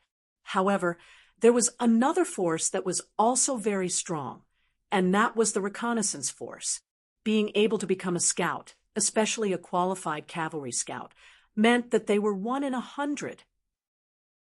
Whether it was their skills, horsemanship, or adaptability, they were all outstanding warriors. When such a group of people formed into a large scale, one could imagine how powerful such an army would be. Perhaps they were not as good as the world's #1 Cavalry Division, but they were definitely not too far off. Asking them to deal with the ordinary cavalry of Ely could only be described as using a butcher's knife to kill a chicken. Kagan was the most pitiful. Just a moment ago, he was still arrogant and looked down on everyone. In the next moment, Ding Shan whipped him.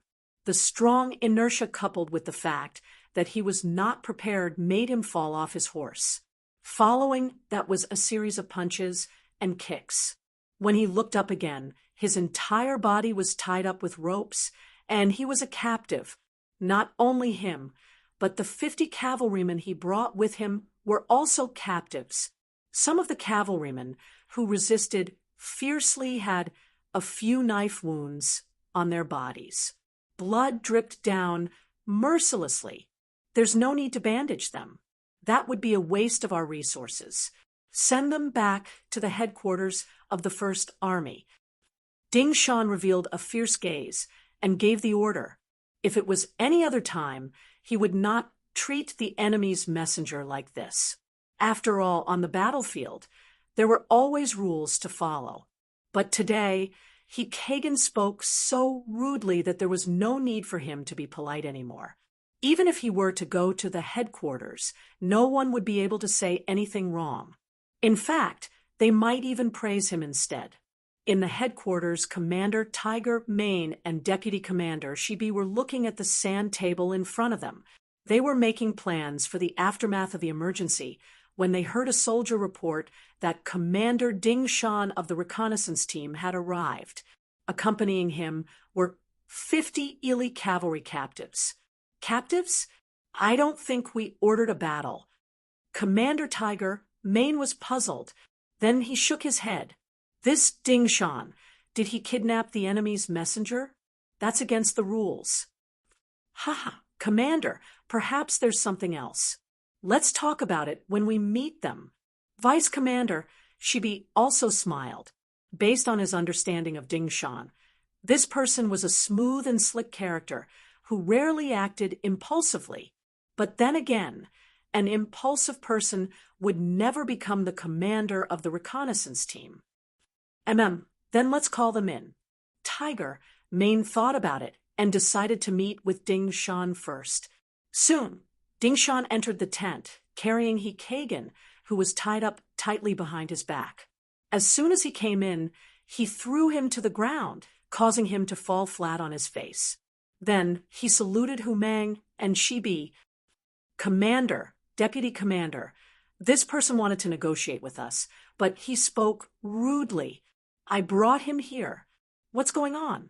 Tiger Ming's face darkened. After all, they were messengers. If there was no good reason to treat them like this, it would be unreasonable. It's like this. Ding Shan knew that he had to explain the situation clearly. Otherwise, he would be in the wrong. Therefore, he repeated what he had said to Keegan.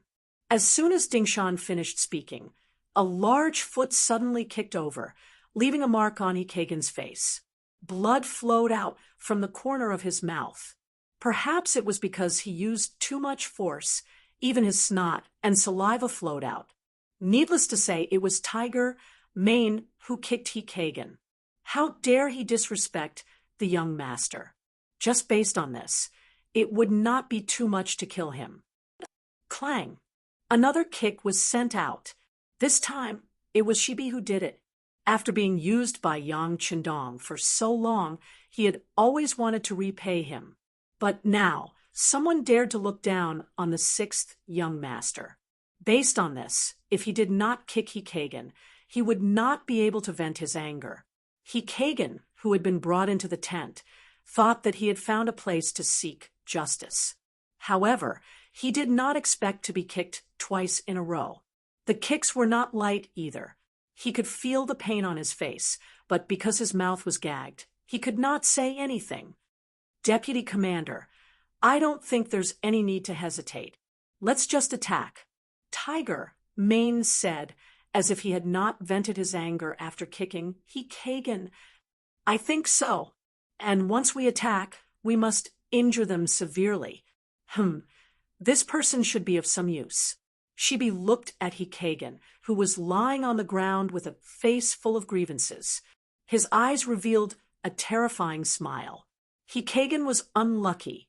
He had only said one disrespectful sentence, and he was ruthlessly beaten up.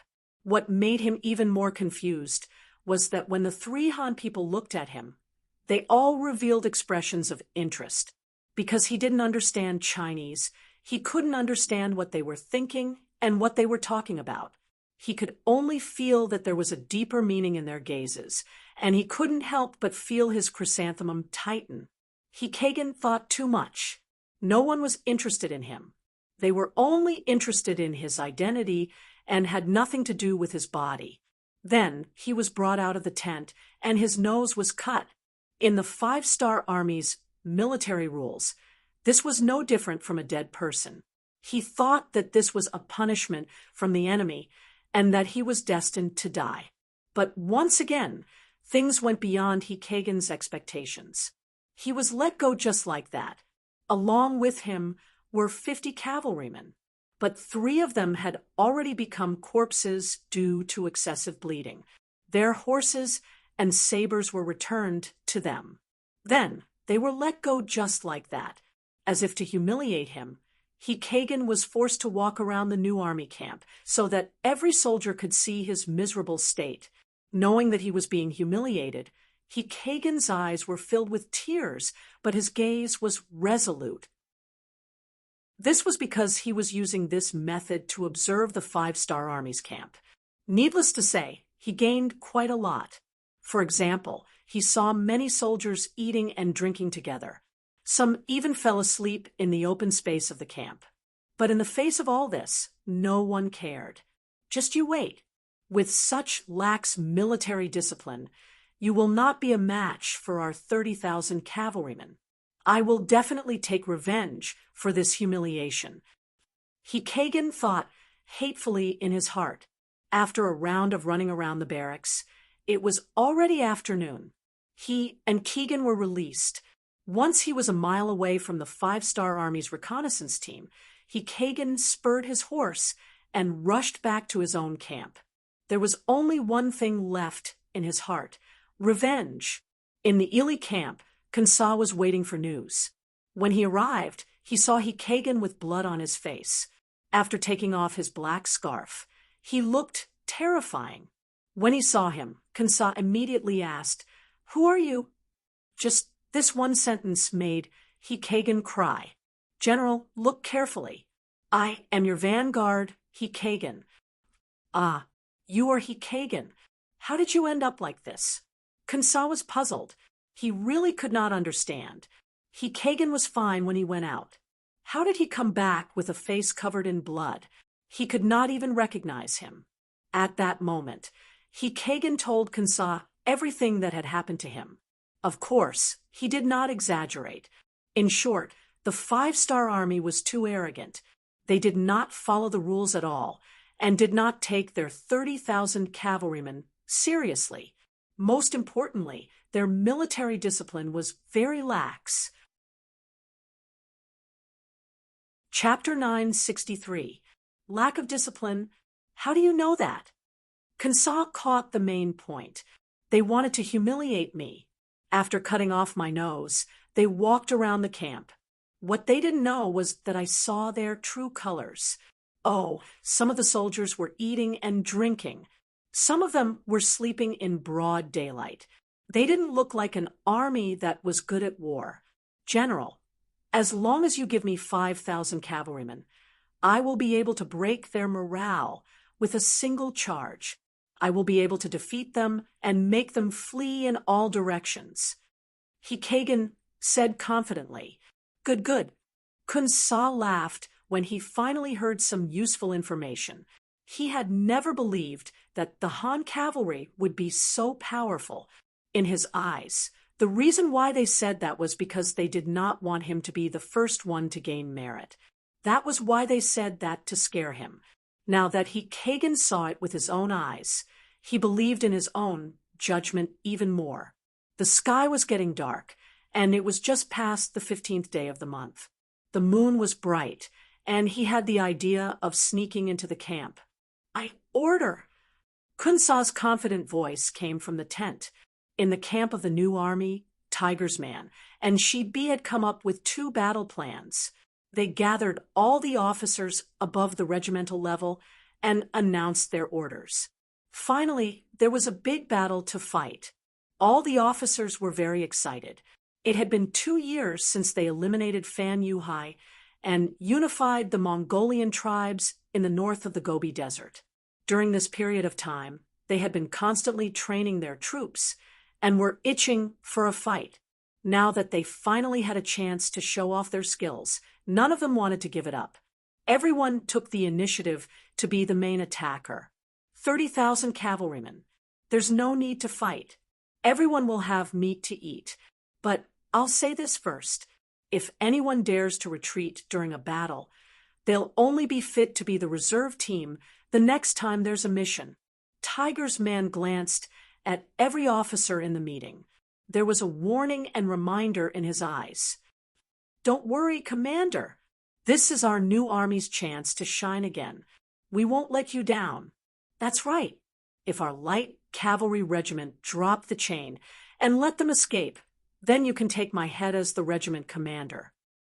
If I can't break through the enemy's battle formation in the first charge, I don't want my head anymore. All the officers spoke one by one, made their stand, and even made military orders. Tiger's Mane nodded excitedly. All right, I'll remember what you've said. Please remember that military law is merciless. If there's a problem, you'll have to be prepared to be punished by military law. Tiger's Mane couldn't be blamed for being so careful. There hadn't been any major battles in the past 2 years, and many of the new soldiers in the army hadn't really seen blood.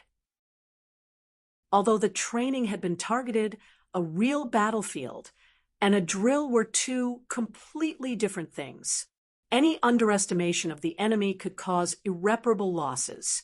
In order to eliminate the enemy, she and the military staff made a total of 2 plans. The first plan was that if the enemy attacked the camp at night, they would beat them at their own game. The second plan was that if the enemy didn't attack the camp, they would charge at dawn. That was when the enemy's defense was at its weakest. The night came as expected.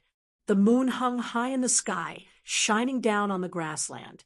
It allowed Ili to see the army clearly from afar. At the same time, their movements were perfectly captured by the scouts. They're here. They're here. They're really moving out. After the scouts reported the news to the military, Tiger's Man rubbed his hands in excitement. However, when he heard that the enemy only had 5,000 cavalry, he couldn't help but reveal a disappointed expression. They only sent so few troops. It's not enough. Ha, Commander, don't worry. They're obviously looking down on us. Since that's the case, we just need to advance to the second plan. She seemed to have understood the thoughts of his opponent. He must have let Keegan slip around during the day to show his weakness. Since that was the case, he would let them know the consequences of trusting his own eyes. Yes, that's right. Tiger's man nodded heavily. He then looked at the messenger and said, "Order the direct troops to stay behind and attack the enemy. The Tatar division will flank the enemy from the left flank. The recruit division will flank the enemy from the right flank. The light cavalry division will circle the enemy from the rear. The heavy cavalry division, the scouts, and the military will charge at the enemy from the front in an hour. Once the 2 red signal flares are used, the entire army will attack." After the order was given, a few messengers moved out and spread the news that the second plan was to be carried out in advance. Immediately, the various divisions and regiments that were already prepared on the outskirts of the camp all went to their respective destinations. Only the direct troops were left behind to prepare for an ambush. Keegan's face was wrapped in a black cloth, covering his somewhat frightening face. He led 5,000 cavalry and charged straight at the enemy. When he was only a mile away from the camp of the new army, he still didn't see anyone appear to stop him. He only saw a few 5-star army soldiers that were in charge of night patrol running around. He couldn't help but let out a victorious smile. Everything was as he had expected. The new army was just for show. He didn't think that they would dare to attack at night. Since that was the case, he would kill to his heart's content and take revenge for what happened during the day. "All of you, charge. It's time to kill the enemy." He raised his saber high and laughed heartily with Kagan. He followed the first echelon into the barracks of the new army. Then he bent his body slightly and chopped at the curtain of a tent. He forcefully tore a hole nearly 10 feet wide in it. However, the expected scene of the enemy sleeping soundly or panicking didn't appear.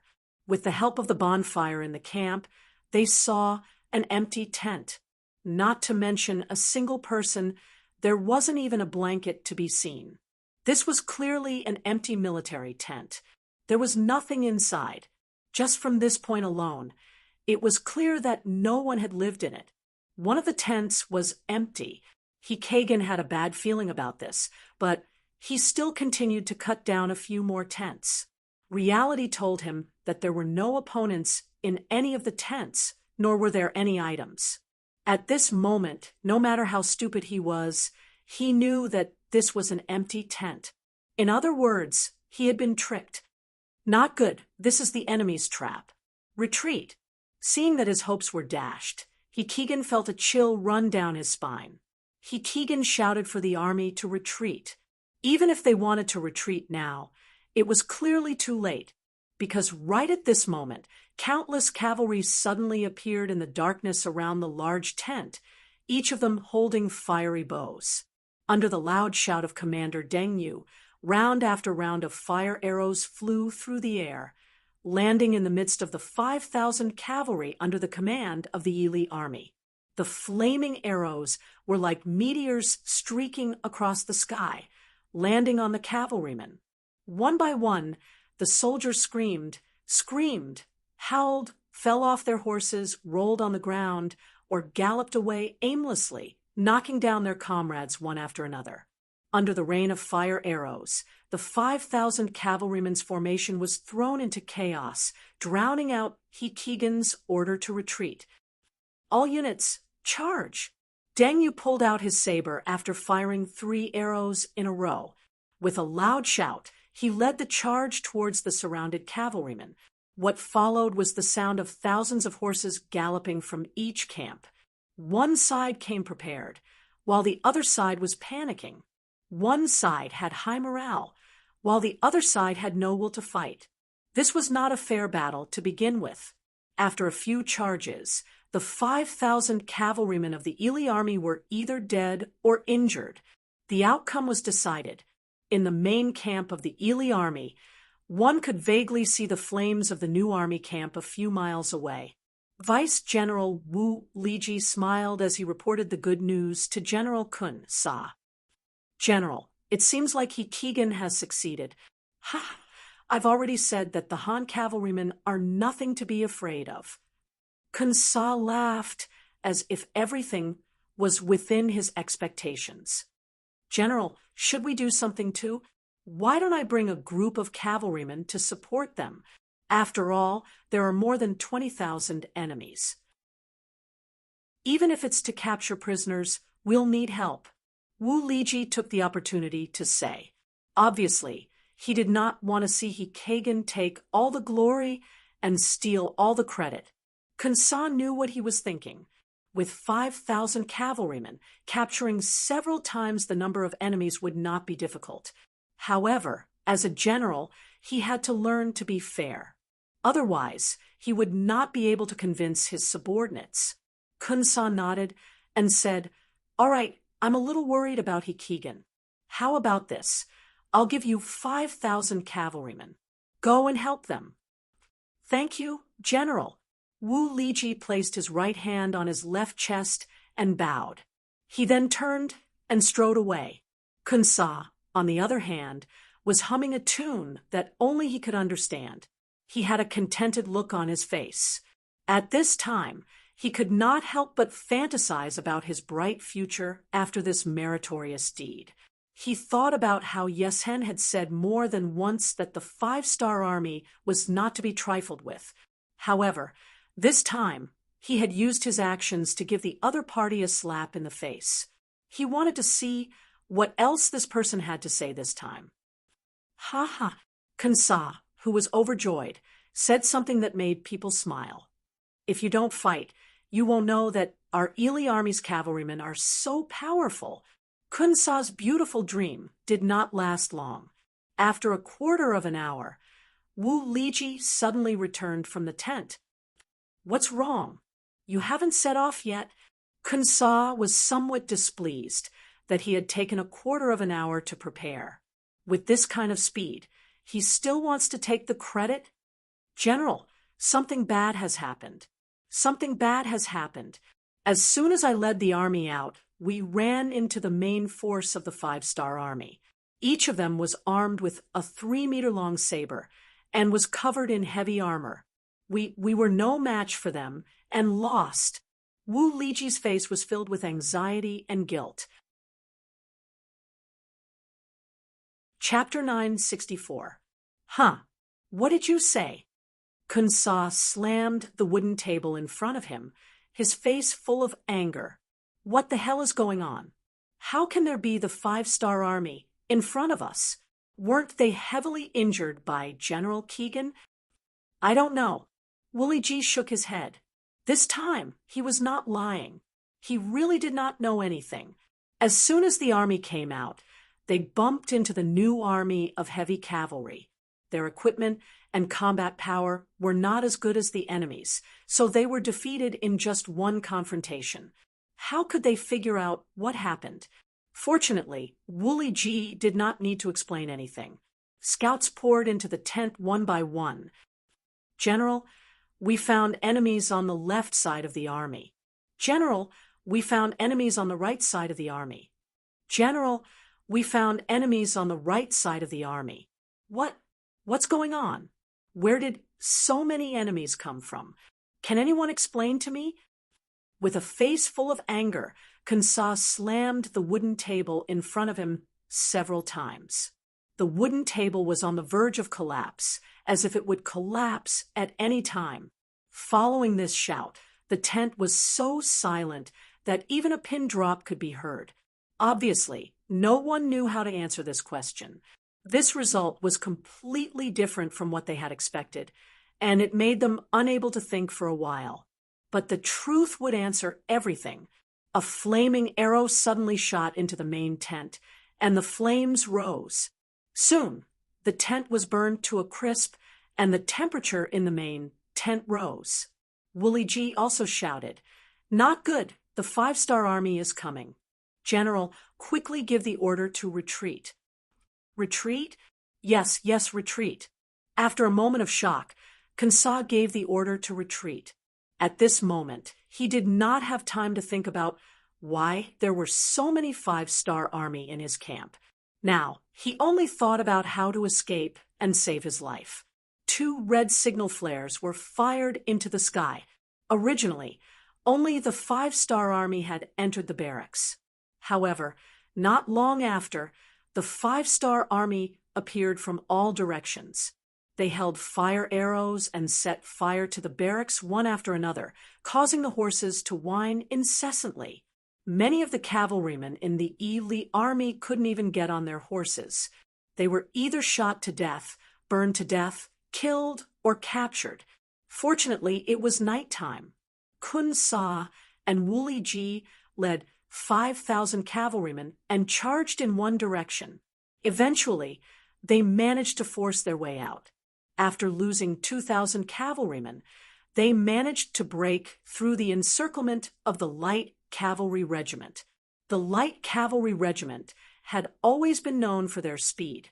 Frontal clashes on the battlefield were not their forte. In the end, Commander Ma Xiangshan could only watch the enemy retreat and sigh loudly.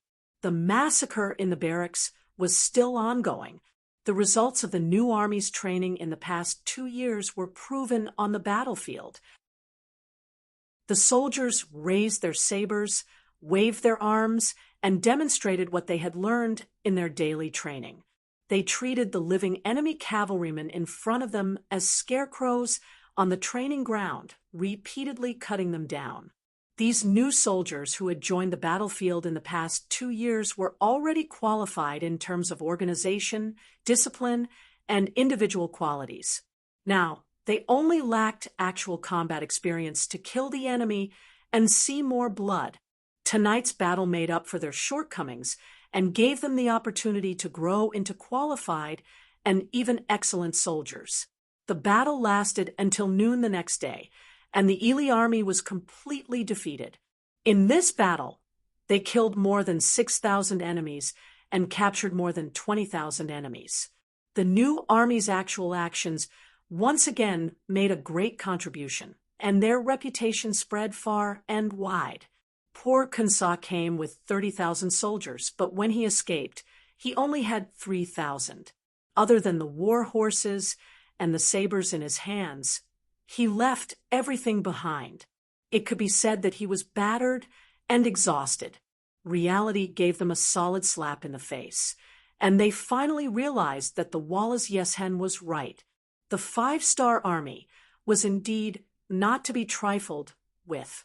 Kunsa led 3,000 cavalrymen and retreated like crazy. They retreated to Shajing City, which was 300 miles away.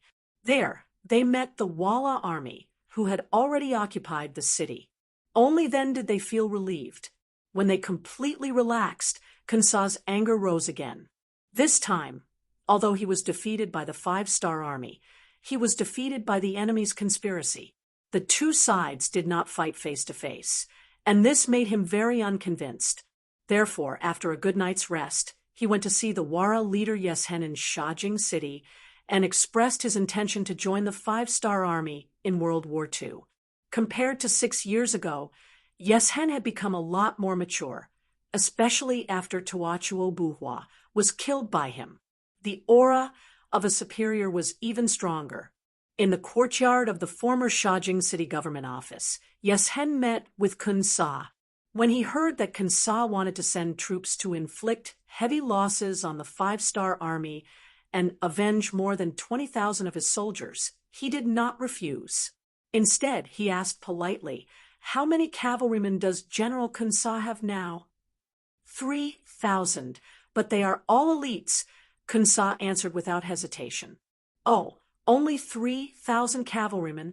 I thought General Kunsa had 300,000 cavalrymen."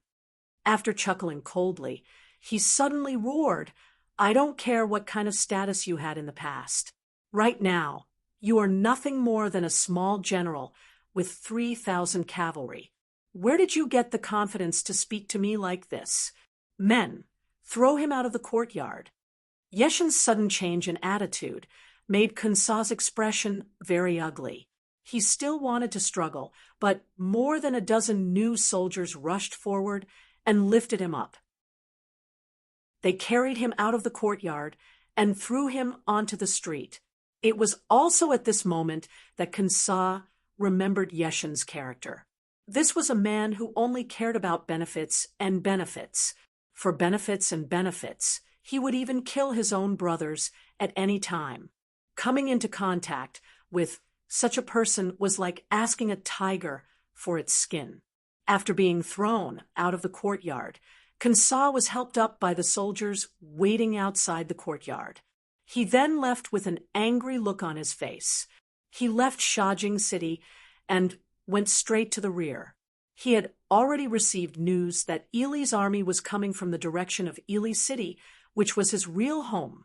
Someone told Yeshen the news of Kunsa's departure, but he was not moved. He had to admit that he was indeed afraid of Yang Qindong from the bottom of his heart. Unless it was necessary, he did not want to make an enemy of Yang Qindong. Kunsa, with only 3,000 cavalrymen, wanted to ally with him. He would not do such a stupid thing. What he needed to think about now was how to drive Ming's army out of the grasslands. For example, the nearby Sambilakwin would be his next target. Sambilakwin City, Shi Wanshan, the chief of the Xian Mansion, who had retreated in defeat, returned here with nearly 190,000 defeated soldiers. Originally, he wanted to reorganize here and then launch a counterattack to retake Jingzhou City and Shajing City. However, he did not expect the Datong army to be defeated so quickly. He was not ready yet, and Walla's main force was already in front of him. Not only did they take over Jingzhou City and Shajing City, which he had abandoned, but they also threatened the safety of Sambilakwin City. In other words, even if Shi Wanshan wanted to retreat now, he had to be prepared for an attack when he left Sambilakwin City. Shi Wanshan, who was originally ambitious, felt a little sad that the war had reached this stage. He hated the officials of the imperial court who only knew how to pursue their own interests and did not care about the overall situation. He hated the incompetence of Datong's chief of the army, Yang Hong. If he did not have such a big appetite, he would not have surrounded Chaojing City and instead thought of a way to take it down. Then he would have been able to resist the allied forces of Walla and Ili. This would have created an opportunity for him to take down Shajing City and reach the rear of Walla. At that time, the opportunity for the decisive battle would have arrived. But now, the defeated army had become a fact. How difficult would it be to find the same opportunity as before? Shi Wanshan seemed to be somewhat dispirited. The expressions of the two deputy commanders beside him, Gu He and Ning Wenfeng, were not much better. However, the eunuch in charge, also known as the military supervisor eunuch Deng Chang, said in his croaky voice, "Generals, the emperor has already sent someone to deliver an 800 li urgent message. He said that the court is currently sending reinforcements. This time, with Governor Shi Hong as the leader, they will assist us and send troops to the grasslands. Our current mission is to defend Sanbuji River. We have to be like a nail nailed into this place. If we dare to retreat, we will be punished according to military law." After saying this, Deng Chang could not help but let out a sigh. Although he didn't know much about military affairs, he knew how difficult it was for a lone city to defend until reinforcements arrived. In history, there might be people who relied on a city and defended it for half a year or even longer. But without exception, those who defended it were all big cities with enough provisions to last them for a long time. In contrast, Sambilakwin did not have such conditions. The city walls were low, only about 20 feet high. Scaling ladders could easily be placed on top of the city walls. The provisions in the city were not sufficient, and even the water supply was not enough to satisfy the needs of the army. Under such conditions, it would be a big problem for anyone to defend it. Report. While the four of them were still hesitating about what to do next, a scout suddenly came to report that 30,000 soldiers had defeated the five-star army. The main general, Kansa, only managed to escape with 3,000 soldiers. When the news came out, Shi Wanshan and the other three generals' expressions became even more complicated.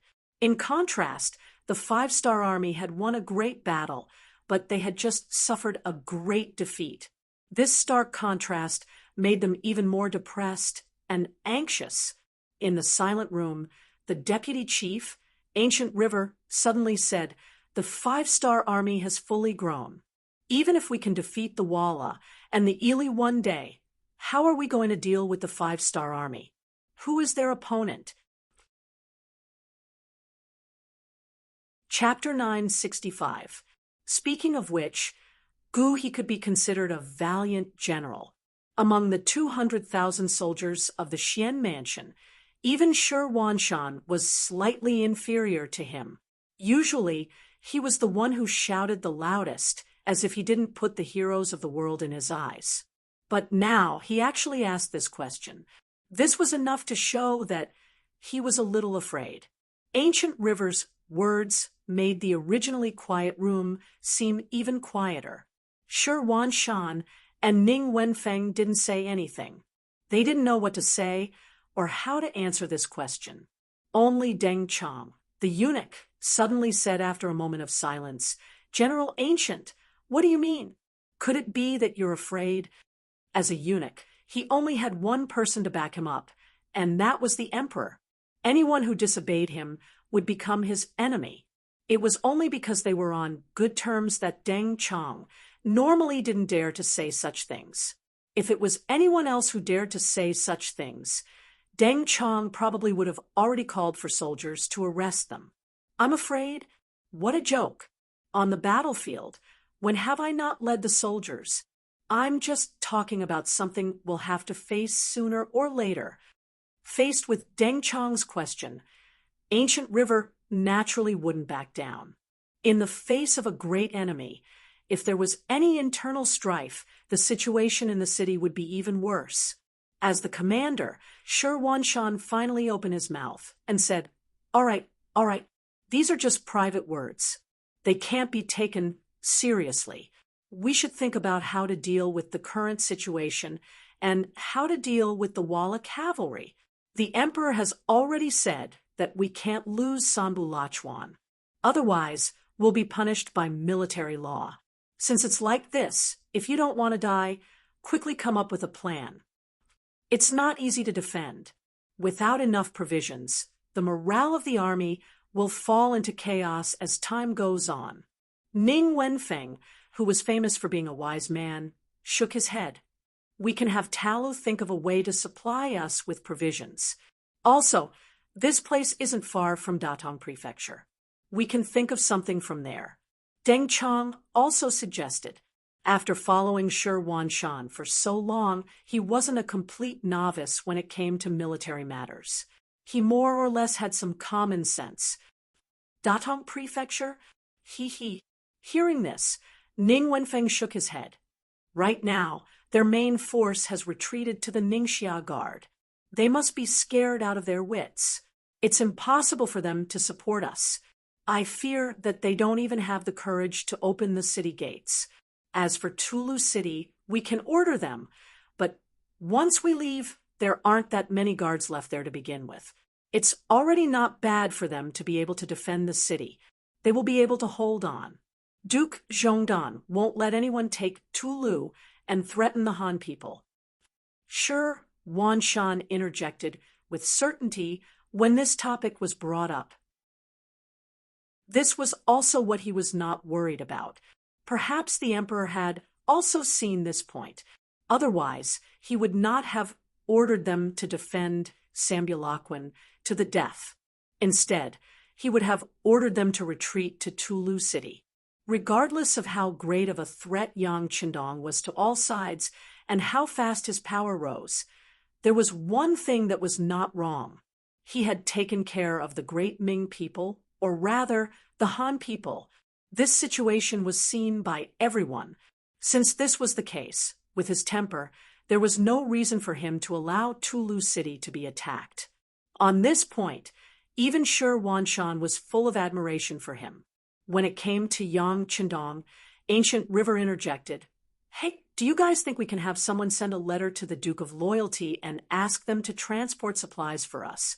Others might be afraid of the Walla and Ili allied forces, but the Five-Star Army shouldn't be afraid." Is that okay? The Five-Star Army doesn't have many troops in Origin City. Do they have this kind of ability? Deng Chong also heard the interest and asked, "Don't think about it. It's impossible." Ning Wenfeng refuted, afraid that the two would not believe him. He then explained, "Everyone is not stupid. We should be able to see the ambition of the Duke of Loyalty. In the future, there will be a day when we will become enemies. Since we are enemies, it would be good if they don't step on us when we are in dire straits. How can they support us? Besides, do we have money to pay them? If I remember correctly, the Emperor still owes the Duke of Loyalty 11 million taels of silver." As Ning Wenfeng spoke, the expressions of Shi Wanshan and the others constantly changed. Especially the eunuch Deng Chong, his expression was very unsightly. After all, his master owed the other party money and was not firm in his words. He was only a small chess piece in his master's eyes. What else could he say? The four of them sat for an entire afternoon and still couldn't come up with a better idea. In the end, Shi Wanshan could only say, "Forget it. It's a blessing, not a curse. Let's just hand over the problem. Since the Emperor wants us to guard here, there are some things that can be solved with help. Otherwise, we can't blame anyone if we can't defend the city. By the way, I have to trouble Eunuch Deng with this matter. You know the situation in the city. The army can only eat for 20 days at most. After 20 days, I'm afraid the city will collapse. This eunuch knows. I will go back and write a secret report to the Emperor." Deng Chong said seriously, this was no longer a matter of whether or not he could complete the task. It was related to his own life. He couldn't help but take it seriously. First city, Yang Mansion. The new army had won another great battle, killing and capturing nearly 30,000 enemies. The news of victory was sent to Yang Qindong. He just glanced at it and put it aside. This was within his expectations. If the new army couldn't defeat the enemy, then it wouldn't be called the new army. Ili underestimated the enemy, so it was only a matter of time before they were defeated. He wasn't worried. What he needed to consider now was the changing situation in front of him and what he needed to do. For example, what kind of changes would happen to the situation on the battlefield? Yang Qindong was a person who liked to take 3 steps at a time. This time, the sudden appearance of Ili's cavalry was beyond his expectation. It was also not within his plan. However, since they had appeared, of course, he wouldn't be polite. That was why he ordered the new army to attack. Facts proved that they won this battle without any suspense.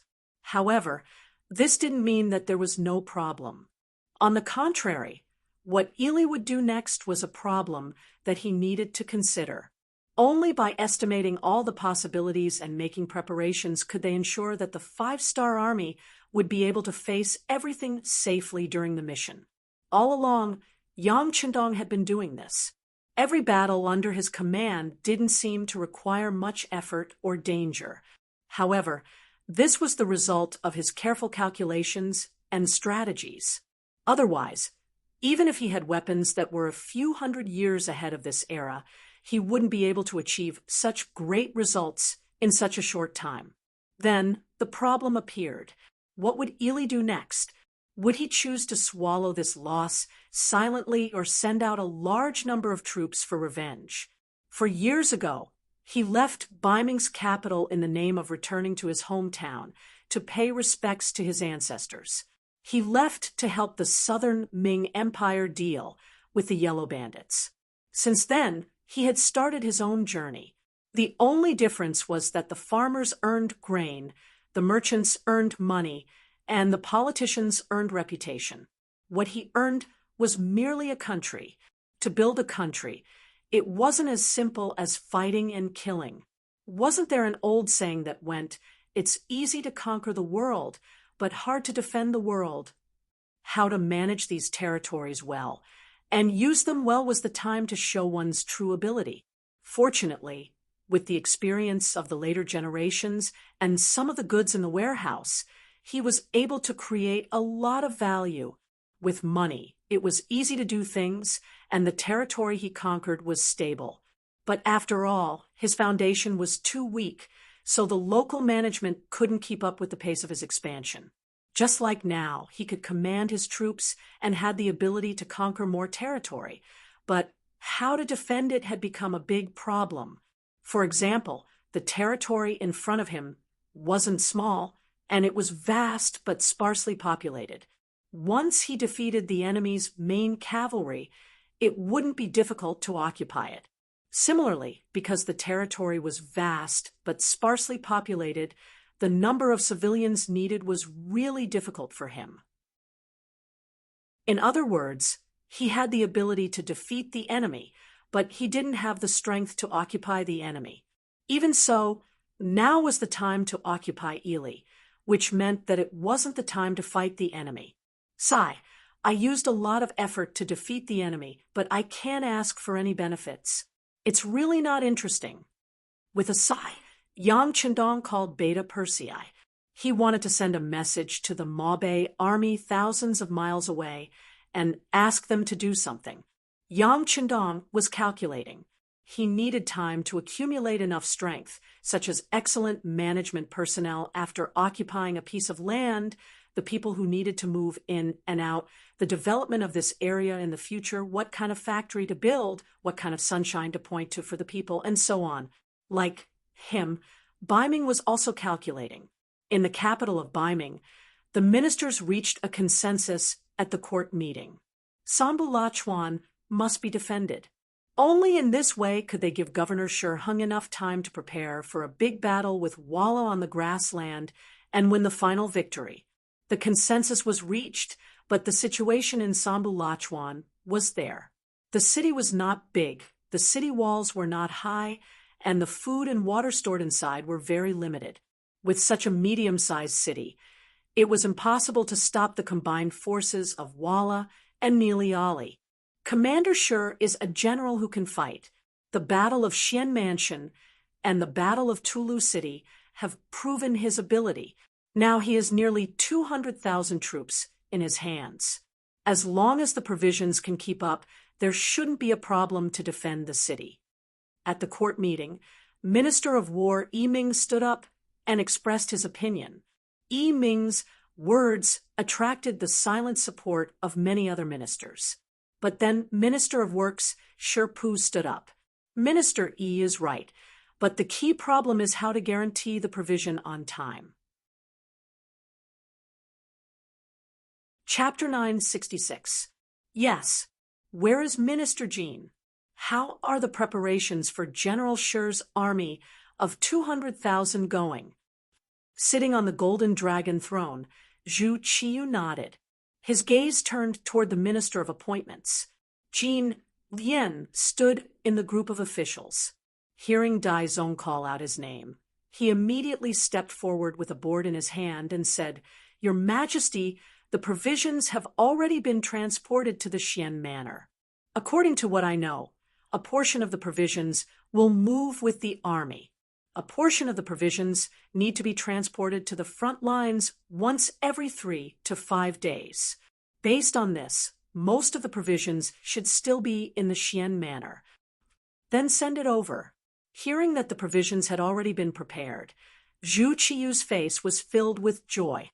However, after saying this, he realized that the entire hall had suddenly fallen silent. It was as if there was something wrong with what he had said. Fortunately, there were some officials who were good at understanding people's hearts. Minister of Justice Su Yozhen stepped forward and said, "Your Majesty, The difficulty right now is that the provisions can't be transported up. Presumably, the area around Sambulashwan should be filled with Yeshin's cavalry. If we send them up now, it's no different from sending sheep into a tiger's den." "Yes, yes." Zhu Qiyu's face turned bright red. Although he had already been the emperor for 6 years, he had never been on the battlefield. His understanding of war was only from what he read in books. After Su Yozhin's reminder, he knew that what he had just said was a bit too hasty. His face turned red. In order to eliminate the effects of what had just happened, he thought of a way to divert everyone's attention.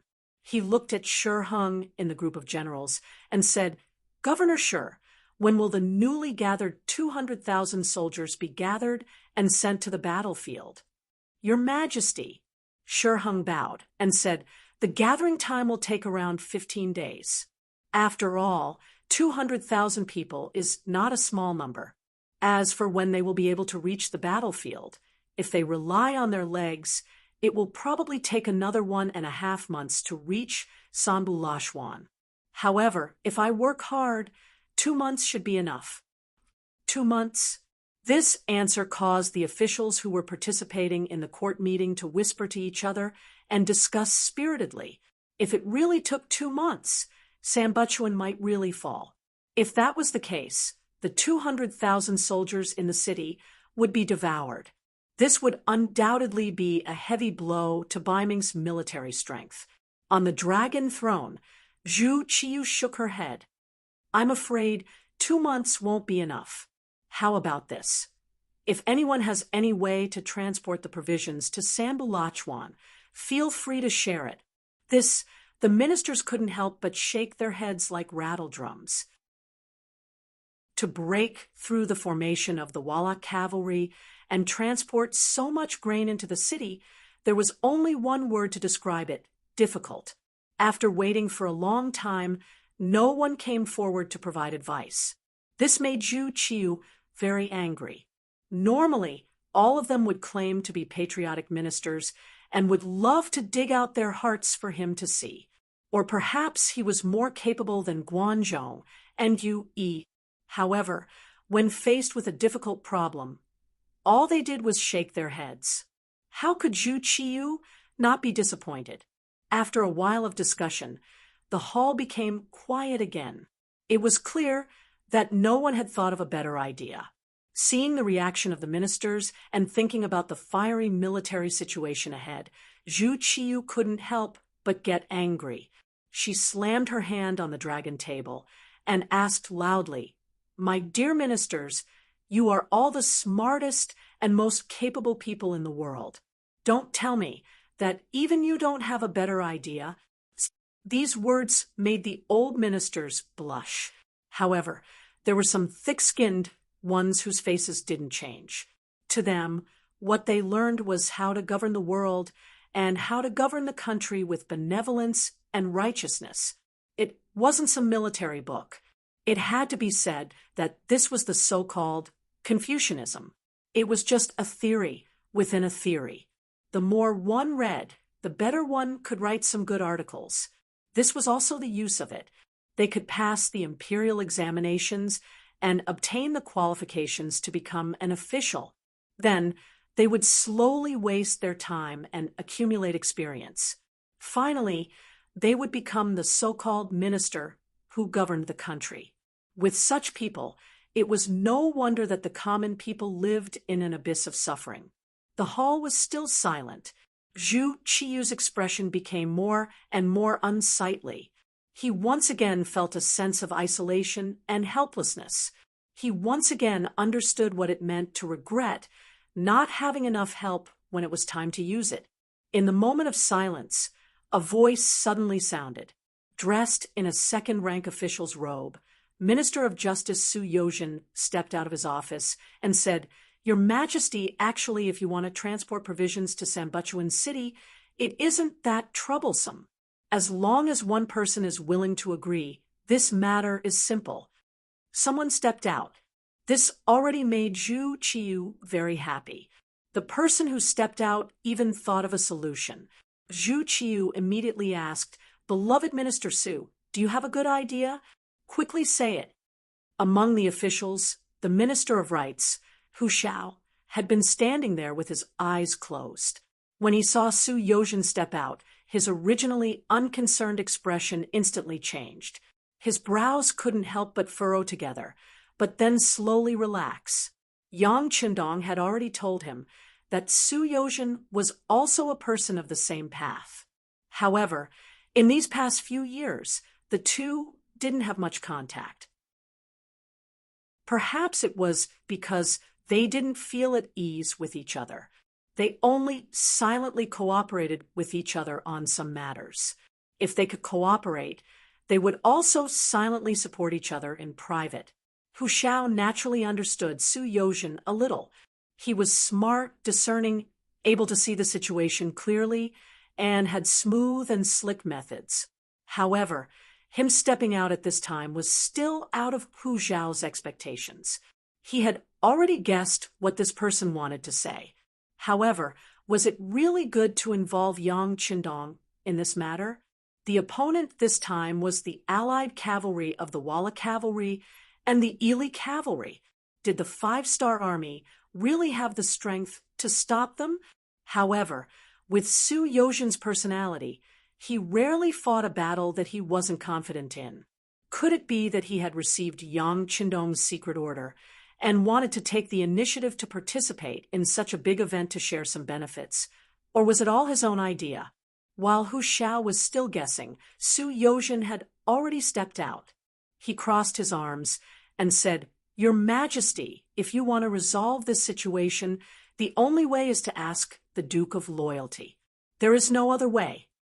The Duke of Loyalty, Zhu Qiyu, who was sitting on the dragon throne, originally had a face full of expectation. At this moment, his expression became somewhat ugly. It was unknown when it started, but in the court of Biming, the words Duke of Loyalty had become a taboo. If it wasn't necessary, no one would mention it. Perhaps everyone knew that this person's influence was so great that it threatened the survival and development of Biming.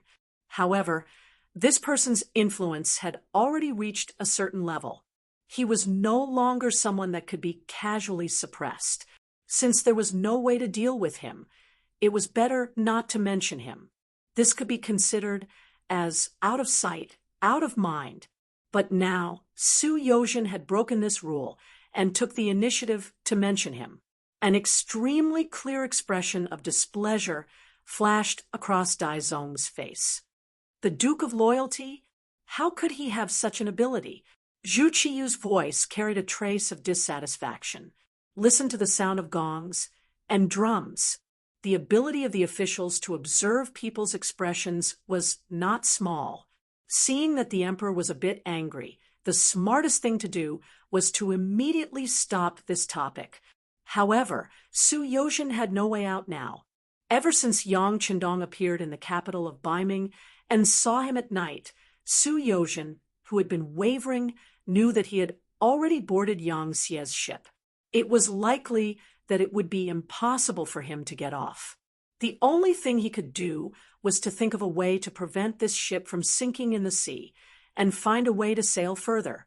After understanding this in his heart, he took the initiative to cooperate with Yang Xie. For example, when the five-star army attacked North Korea, many of the officials in the court criticized the five-star army for attacking a vassal state of the Ming dynasty.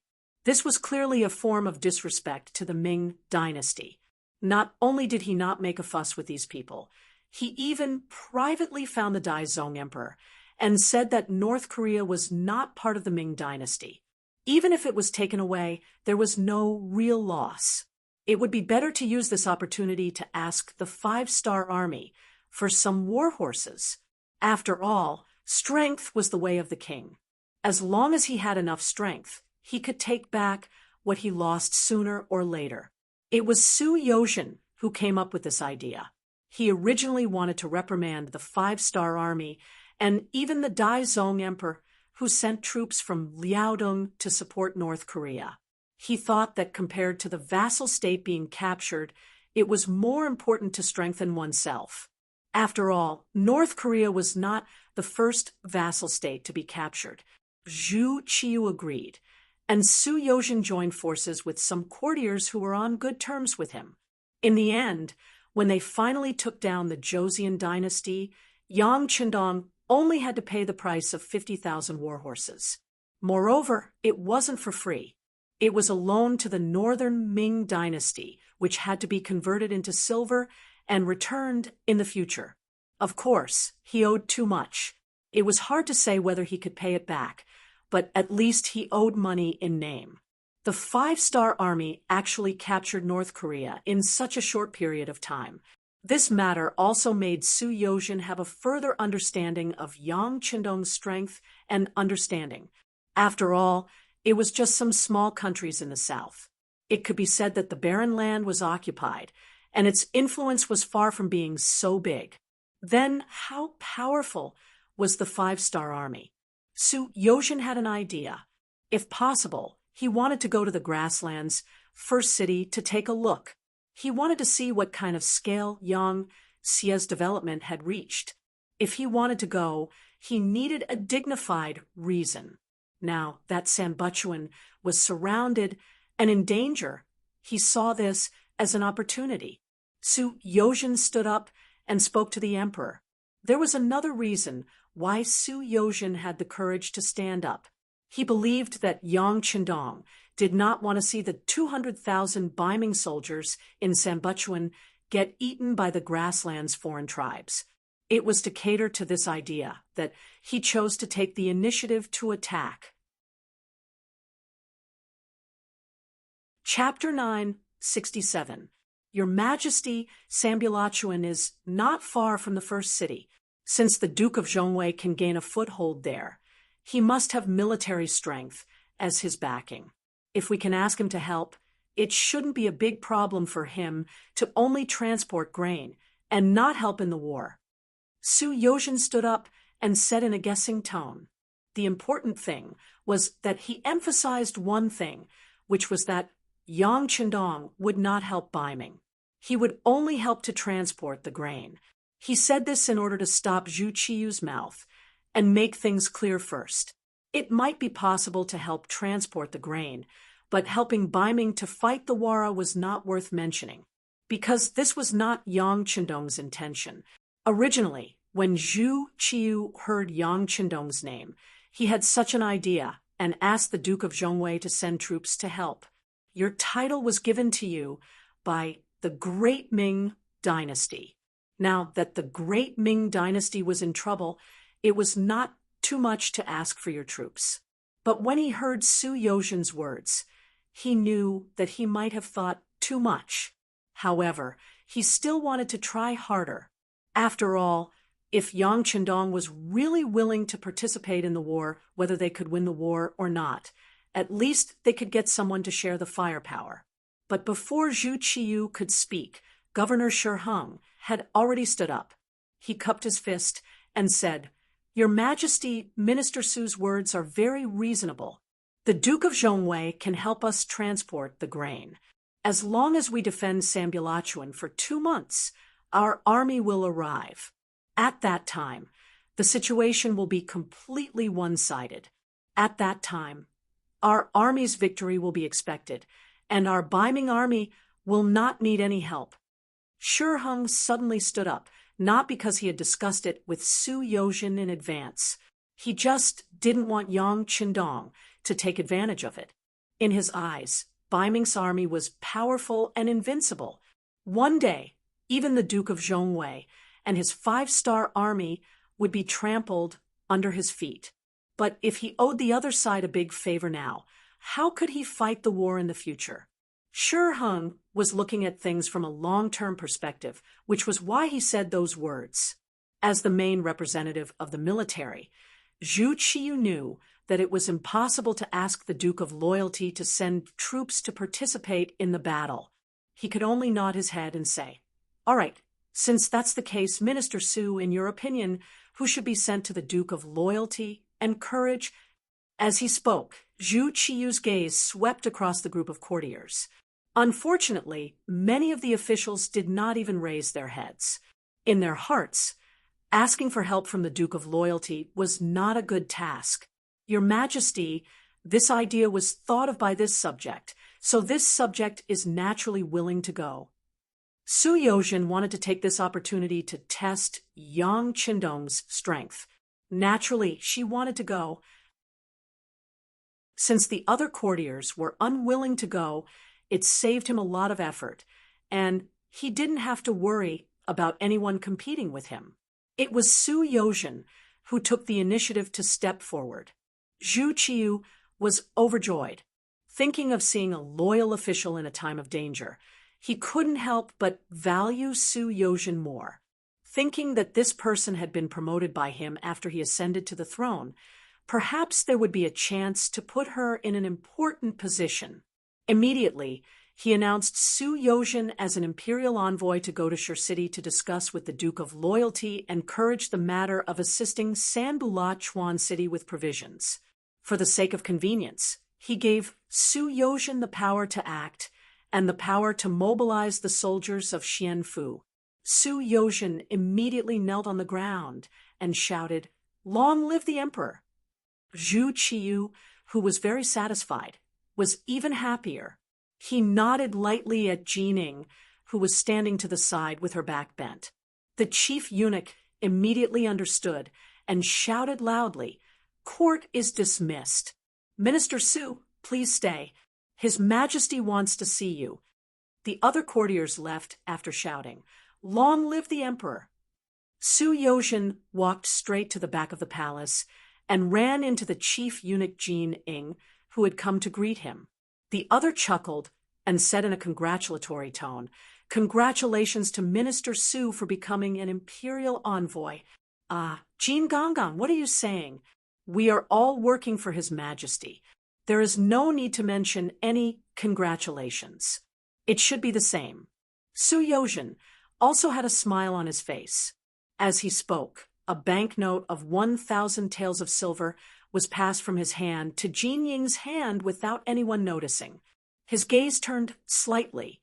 After glancing at the banknote in his hand, Jin Ying's expression became even more joyful. Minister Su is truly a pillar of the country. Don't worry. Since Minister Su has the heart, this Gonggang will naturally help where it is necessary. Many thanks, many thanks. Su Yozhen cupped his hands in thanks. The two of them walked almost side by side to the back of the palace. Zhu Qiyu had been waiting in the palace for a long time. When he saw Su Yozhen come, he couldn't hide the joy in the corners of his eyes. When all the courtiers were at their wits' end, this person could stand up and find a way to solve the problem.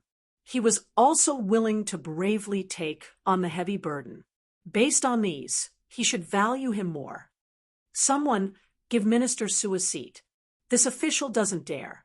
Su Yozhen immediately revealed a look of fear and trepidation. Speaking of which, this was the first time he was given a seat when he met with the emperor in private. Minister Su, this is His Majesty's good intentions. You were able to stand up in times of danger. This seat must be given. Jining, who had just received the banknote, immediately stood up and spoke to smooth things over.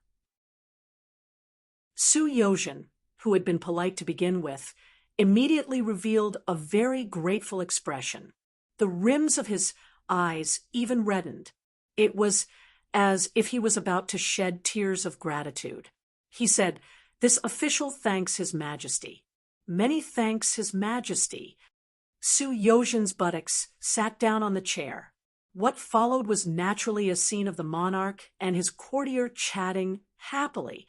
"Minister Su, this time you were able to take the initiative to stand up, come up with an idea, and accept this task.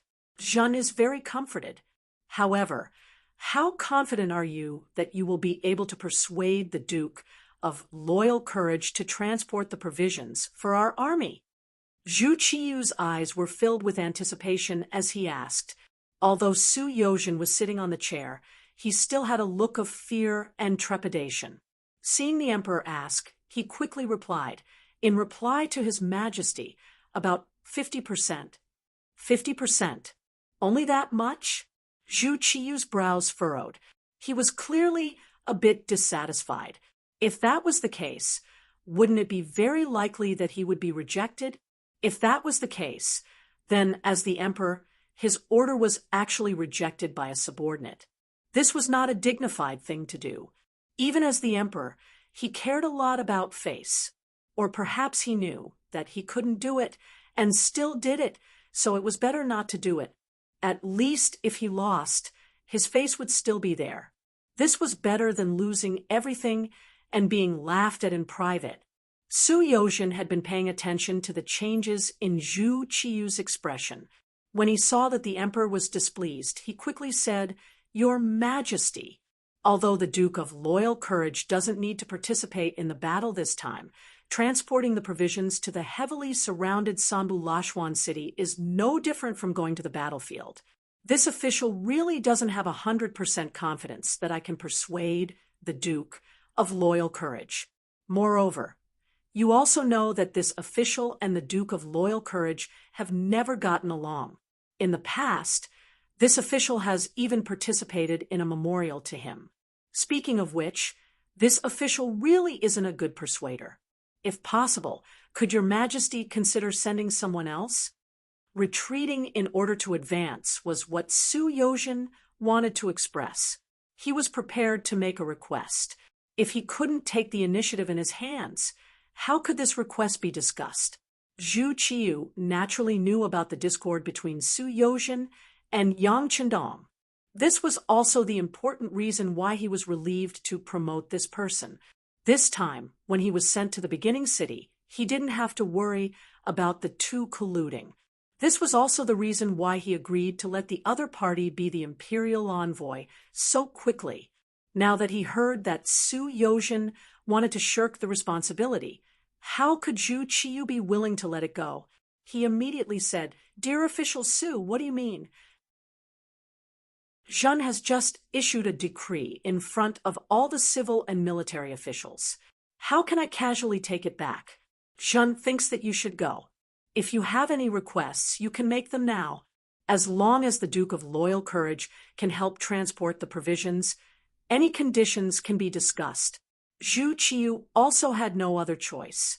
Not only was he optimistic that Su Yozhen was a suitable candidate, but the important thing was that the other court officials didn't have the intention to go. Even though he was the emperor and could make a decision at will, no one dared to refuse when he asked the court officials to go. But what good result could there be if they were forced?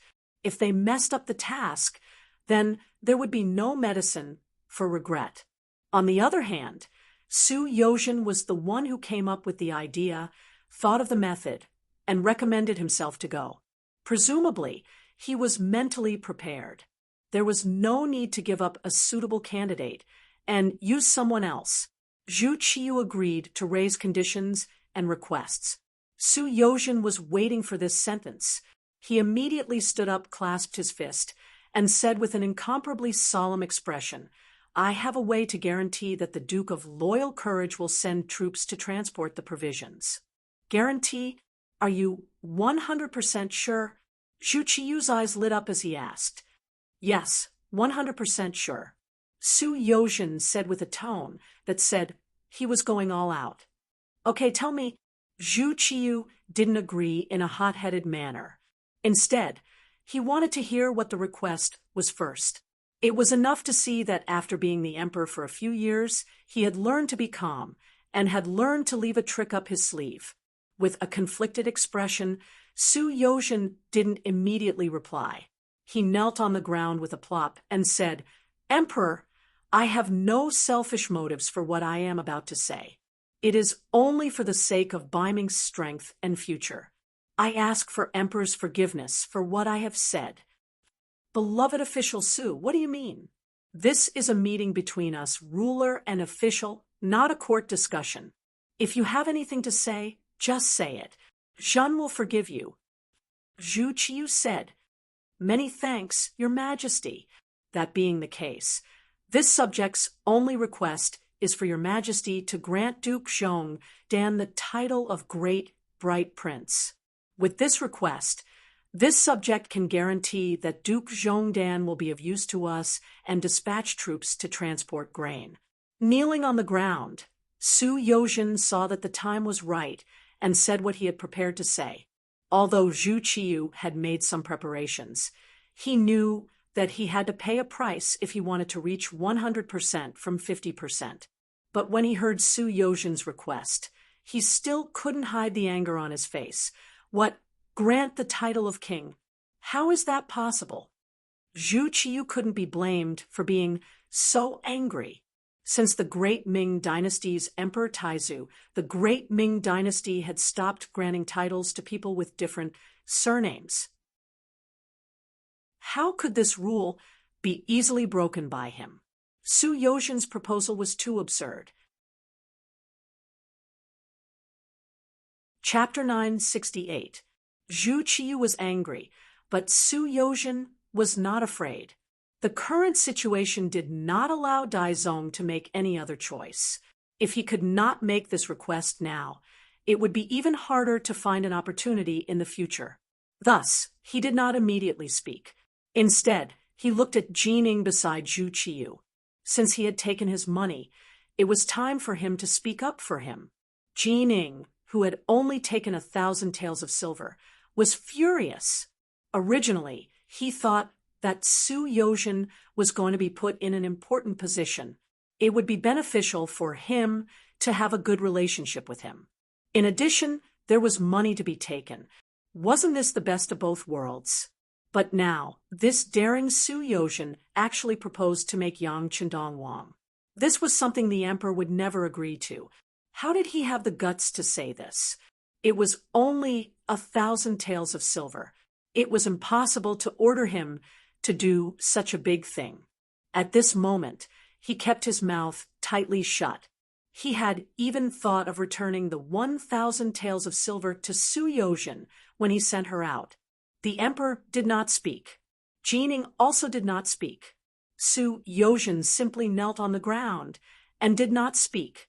For a moment, the rear hall was silent. You could hear a pin drop. After a full quarter of an hour, Zhu Qiyu saw that Su Yozhen did not speak. He did not admit his mistake and did not take back his request. He couldn't help but say angrily, "Beloved official Su, your suggestion is not acceptable. You should change your request." "Yes, then please take off this official's imperial envoy hat and send this official to prison," Su Yozhen said without backing down. "Prison?" Zhu Qiyu's eyes widened. "Yes, without this condition, this official cannot convince the Duke of loyalty. Since this is the case, it is better not to go this time. Your Majesty can use this time to think of other methods. The lives of 200,000 soldiers cannot wait for long, Your Majesty." Su Yozhen spoke as if there was no other way. In the end, he did not forget to threaten with the lives of 200,000 Ming soldiers. Hearing the threat, Zhu Qiyu immediately stood up from the dragon throne and said angrily, "Is there no other way other than this? This subject is slow-witted and cannot think of a better way." Su Yozhen simply knelt on the ground and said without even raising his head. He knew that this was a risky move, but if he succeeded, the return would be worth it. If he could help Yang Qindong ascend to the throne, his achievements would naturally not be small. In the future, when the 5-star army was formed, he would be able to take the opportunity to obtain more benefits. Seeing that Su Yozhen had no intention of backing down, Zhu Qiyu was so angry that his entire body was trembling. He had thought that this person had come up with a good plan. It turned out that she wanted to confer the title of king on Yang Qindong. That being the case, it was not impossible for anyone to take this decision to force Yang Qindong to transport grain, or even to send troops. To the side, Jining hadn't thought that the situation would be in such a deadlock. Seeing the emperor's dragon countenance grow angry, she immediately urged, "Your Majesty, please calm down. Your Majesty, Please calm down. You must not harm your body over such a small matter. If your majesty believes this subject, please go to the back of the hall to rest. This subject and Minister Su will have a good discussion. Fine. It is impossible to confer the title of king. This matter must be completed. Minister Jin, do as you see fit. Zhu Qiu really wanted to punish Su Yozhen, but he was worried that other than this person, no one else would be willing to step forward to solve the problem. He could only take a step back and see what the head eunuch beside him had to do. Zhu Qiu left angrily. When only Su Shangshu and Jining were left in the hall, Su Yozhen slowly and unhurriedly stood up. She even casually patted the dust off her knees. There was not a trace of panic or nervousness on her face. Su Yozhen had originally thought that he had angered the emperor and was already in a state of fear and trepidation. Unexpectedly, he was not afraid at all and even had the time to put on an act. Jining was also angry and said, "Minister Su, you've gone too far. You've gone too far." Ha ha. Su Yozhen did not show any fear because of the other's anger. On the contrary, he smiled and said, "Jin Gonggong, do you think we have a choice right now? On one hand is the lives of 200,000 Ming soldiers. On the other hand, it is only the title of king. I think Jin Gonggong can distinguish which is more important. The emperor clearly will not confer the title of king. How could Jining not know the importance of this matter?" But when he thought of Zhu Qiu's attitude, he still spoke truthfully. 50,000 taels. After this matter is completed, I will tell Duke of Zhongdang what Jin Gonggong has done. I think he will be able to take out 50,000 taels. Su Yozhen did not wait for Jining to continue speaking and had already given a good price. This price stunned Jining.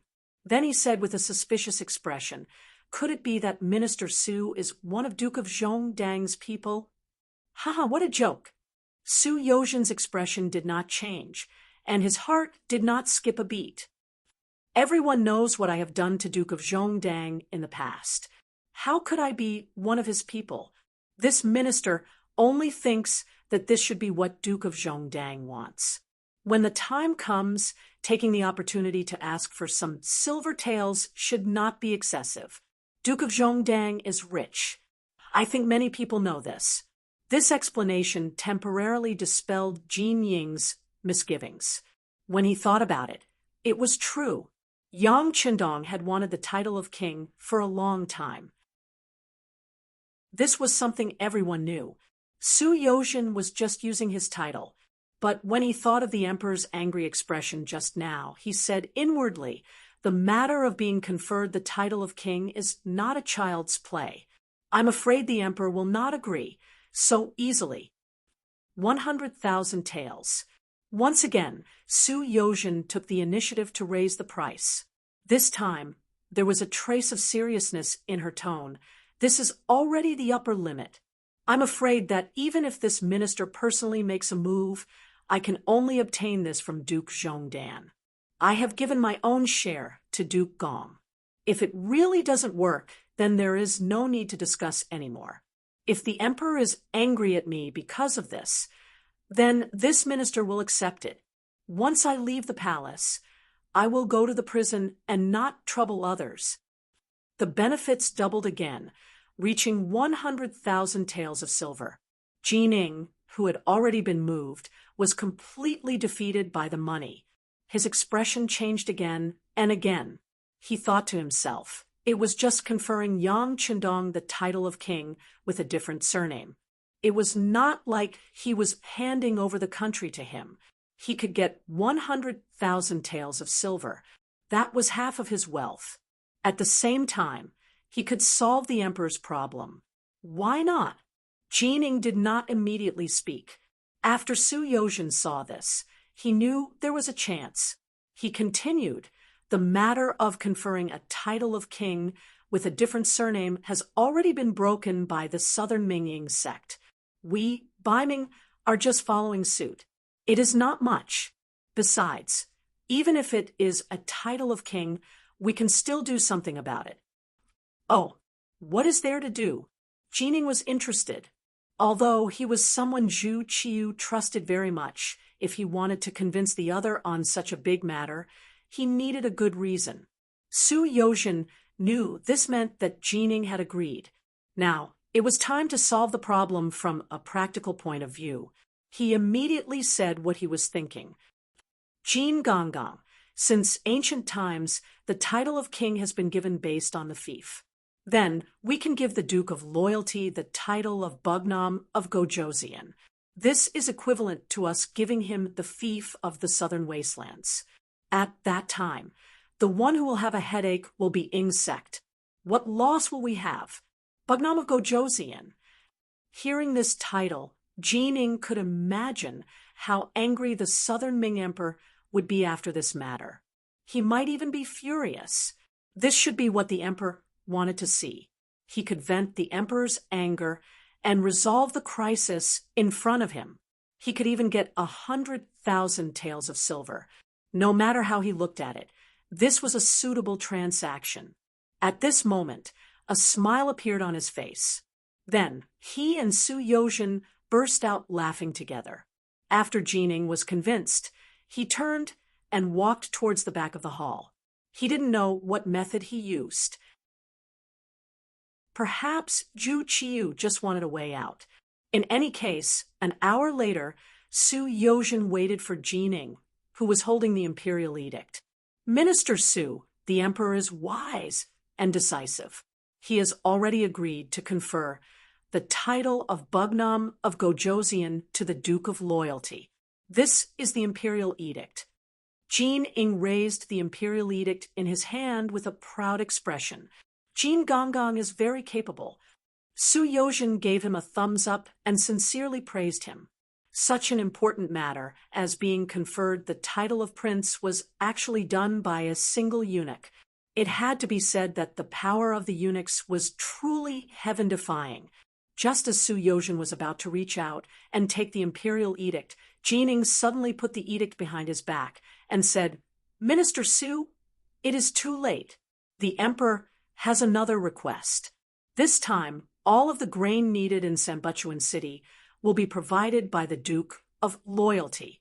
This shouldn't be a problem, right?" He didn't expect that Dai Zong would want to take advantage of such a small matter. He didn't have the bearing of a great nation at all. However, when he thought about how Yang Xie's power could sell grain to the southern Ming at a fair price, he thought that there shouldn't be a lack of grain. This shouldn't be a problem. He made the decision to agree. All right. And when will we be able to get the 100,000 taels of silver? Jining put forward her second request first before her personal one. Su Yozhen cursed the other for being greedy in his heart. He didn't think that he wasn't much better. However, at this moment, he still explained, "Jin Gonggang, I haven't even seen the Duke of Loyalty. Where will I get the silver to pay? However, please don't worry. Since I have agreed, I will naturally do it. When I return from the origin city, it will be the day that the silver will be presented. If I don't fulfill my promise, with Jin Gonggang's power in the embroidered uniform guard, it won't be difficult to imprison me."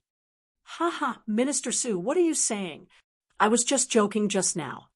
After getting the answer he wanted, Jin Ing immediately laughed and handed the imperial edict to Su Yozhen. "Minister Su, when Sanbuchuan City is rescued, it will be the time when the emperor will personally announce the imperial edict to the world. This imperial edict will be enough to reassure the Duke of Loyalty." The moment Jin Ing handed over the imperial edict, he also mentioned the time when the imperial edict would be announced. Chapter 969. Good. Su Yozhen looked at the imperial edict carefully, and after finding that there were no problems, he was overjoyed. With this imperial edict, he had made a great contribution. With this contribution, his position in the Yang Xie would be secured. After all the officials left, Su Yozhen returned to his residence in the capital when it was almost dark. Then he ordered people to prepare his luggage and left the capital early the next morning. Under the protection of 1,000 guards, he left the capital from Beiming to the Xian mansion. On the plains, after several days of preparation, under the orders of Yeshen, the Wara began to attack the city of Sanbuchuan. They used the Beiming redcoat cannons to bombard the city walls and used their own spears to attack the enemy's shields, causing Shi Wanshan's forces to be under considerable pressure and casualties. Fortunately, there were many generals in the city. Under the leadership of Commander Shi, nearly 200,000 Beiming generals took turns to defend the city, and the two sides quickly entered a stalemate. The Wara were mostly cavalry, and they were not very good at siege work. Although they had the advantage of the redcoat cannons, the number of shells was limited, and it did not take long before they ran out of ammunition. Seeing the strong will of the Beiming army to resist, Yeshen knew that the cannons could not achieve their goal of capturing the city, so he sent people to the Ili dynasty to ask for reinforcements. If there were any benefits, the two sides would share the benefits equally. Ili town was located to the north of Hatao, east of the Ili dynasty, and was an important transportation hub. At this moment, a virtuous official, Syed Ali Apel, who was also the prime minister of the Ili dynasty, was receiving General Kansa, who had just returned from the front lines in defeat. After Kansa met with Prime Minister Apel, he recounted how he had failed to negotiate with the Five-Star Army and how he had been ambushed by the enemy. Then, with an aggrieved expression, he begged the Prime Minister to avenge him, as well as the loss of 27,000 soldiers. Apu was a famous minister in history. He had great foresight and was very opinionated. He did not take Kansa's words at face value. Instead, he comforted Kansa and advised him to get some rest. Then, he called for Kansa's lieutenant, Wuli Ji, and one of the 50 soldiers who had followed Kansa and Keegan. Through talking with them, he learned the truth of the matter.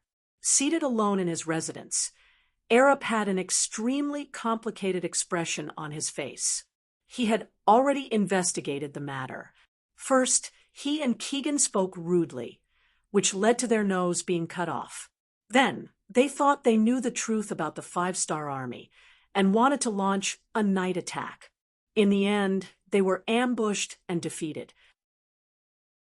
Speaking of which, all of this seemed unreasonable, but in fact, the ones who were at a disadvantage were the cavalry of Ili. As their prime minister, he also had to do something. Otherwise, the morale of the army would be greatly affected.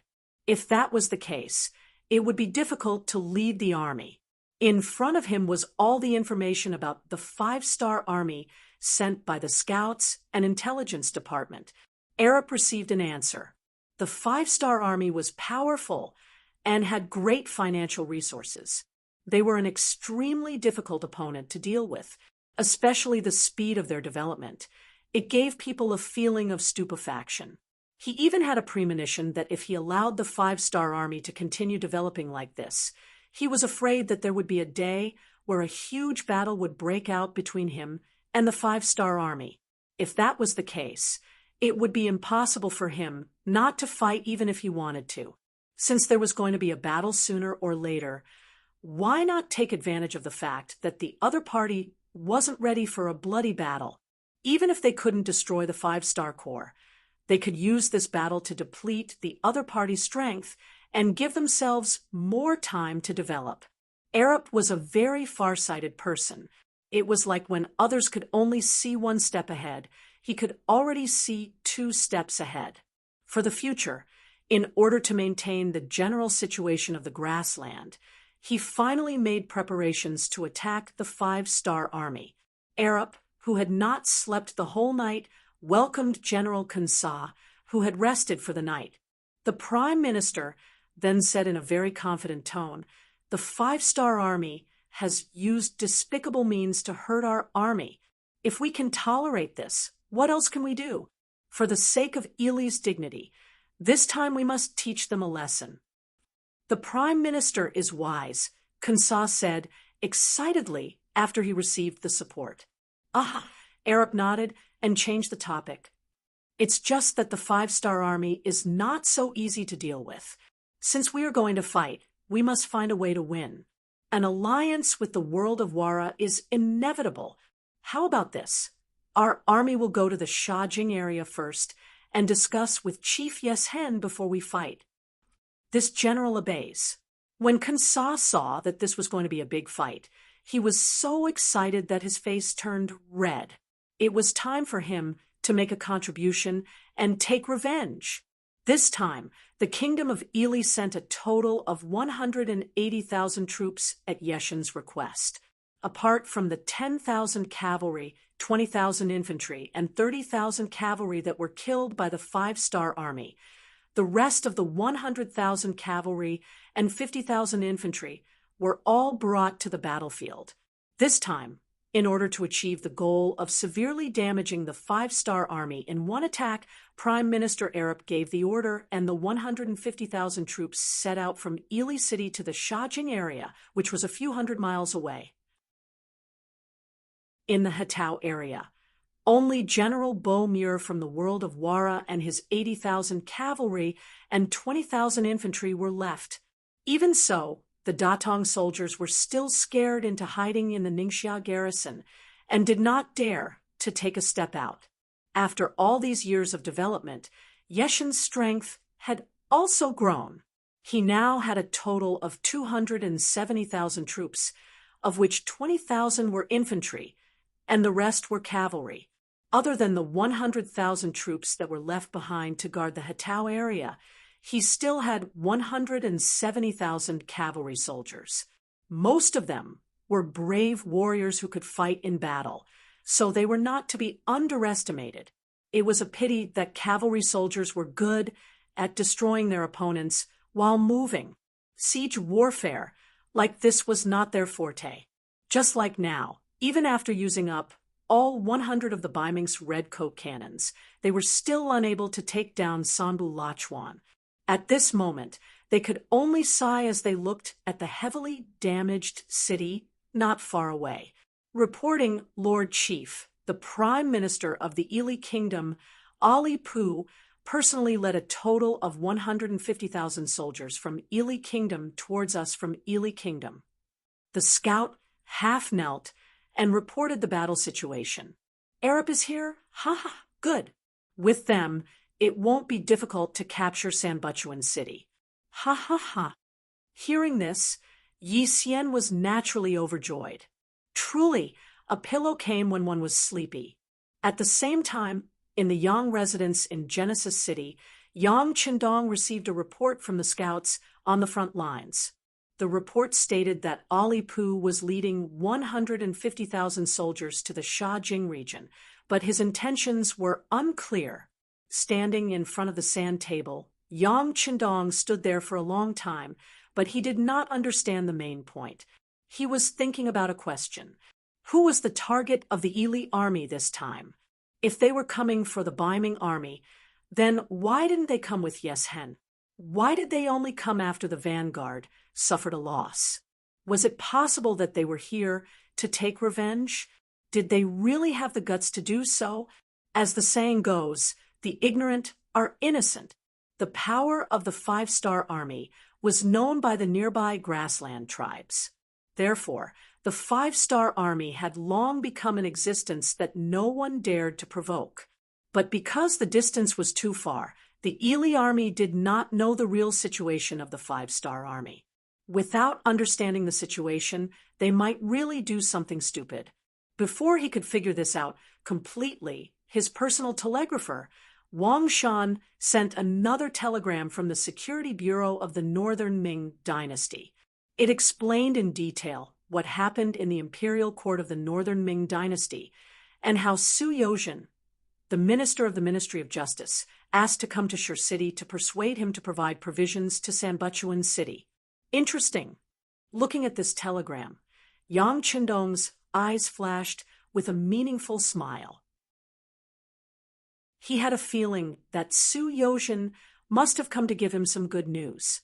Otherwise, he wouldn't make such a big decision without asking for his permission. It was just that Bai Ming already owed him 11 million taels of silver. What benefits could they give him? Yang Chendong was not a god. Su Yozhen did not leak the news that he was going to be crowned king in advance. Of course, he would not be able to guess. Su Yozhen, who brought the imperial edict, rode a fast horse day and night after leaving Bai Ming's capital. Now that the military situation was urgent, there was no time to waste. The most important thing was that if the 5-star army couldn't provide provisions to Sanbu Lachuan in time, once the city was breached, all of his plans would fail. The so-called king conferment would also come to nothing. In that case, his so-called great achievements would also disappear without a trace. Not wanting to see such an outcome, Su Yozhen was forced to change horses and not people along the way. The journey that should have taken a month took only 13 days to get out of Talu City, and to the foot of the city. Su Yozhen was Bai Ming's Minister of Justice, a major second-rank civil official. He was an extremely important person even without any auxiliary officials. In order to show his respect, Yang Chendong took the initiative to come out of the city to welcome him. Several thousand cavalry stood on both sides, displaying such a grand display. While Su Yozhen, who had just arrived, was extremely moved, he was also inwardly shocked. As the Minister of Justice, he had tens of thousands of bailiffs under his command. Among them, there was no lack of capable people with extraordinary means. There were even some people who had made quite a name for themselves. Their murderous aura could often make criminals tremble all over just by standing there, and they would open their mouths to plead guilty before being tortured. Just from this aspect alone, Su Yozhen could be considered someone who had seen a bit of the world. At the very least, a normal formation would not scare him. In his eyes, the killing intent of a murder was nothing much. He was already used to it. Only now, when he saw these cavalry soldiers, did he understand what it meant to be a small fry in front of a great one. There would always be someone stronger. Chapter 970. These cavalrymen were just sitting on their horses, but their murderous aura was overflowing. They were imposing without being angry, giving Su Yozhen a very oppressive feeling. In addition, they had been on the road nonstop for days without rest. At this moment, his face was frighteningly pale. "You can all leave." Yang Chendong noticed the change in Su Yozhen and knew that the deterrence effect had worked. He immediately waved his hand at the commander of the 1st Cavalry Division, Tian Hu. That's right, the cavalrymen who stood on both sides and temporarily acted as the welcoming team were Tian Hu's 1st Cavalry Division. This was their first appearance after returning to the beginning city. Before this, Tian, who had been selecting and evaluating the new members of the cavalry division. From the original 3 divisions to the current 5 divisions, almost half of the military strength was expanded. This was naturally a good thing for Tian Hu. However, how to increase the number of people without losing the combat power was the problem he should consider. In order to achieve the individual quality of every soldier and to be able to exert enough strength and play a role on the battlefield, Tian Hu personally participated in the evaluation. In this way, he selected people one by one. It was not easy to gather more than 4,000 people and complete the task of expanding the division. It was just a source of 4,000 soldiers, but it took a few months. Just from this point alone, the combat power of the 1st Cavalry Division would only become stronger. Even Yang Chendong was looking forward to their performance on the battlefield. The 1st Cavalry Division's first appearance scared the senior officials sent by the Imperial Court of Bai Ming. Although the commander, Tian Hu, looked serious, he was in a good mood. Obviously, he was very satisfied with this result. Until Yang Chendong waved his hand, he led the team to continue their inhuman training. Perhaps Su Yozhen was tired, or perhaps she was afraid, but she was sent to rest in the carriage. Yang Qindong wanted to know the other party's intentions for coming here, mainly to see what kind of conditions the substitute sect Master Zhu Qiyu could offer, and whether or not he would be moved. However, looking at Su Yozhen's current state, it was clear that they couldn't discuss anything. He had no choice but to arrange for him to stay in the guest house at the beginning of the city and wait for him to rest. Su Yozhen had a good sleep. He slept from the afternoon all the way until the next morning. When he opened his eyes and woke up, he felt much less tired.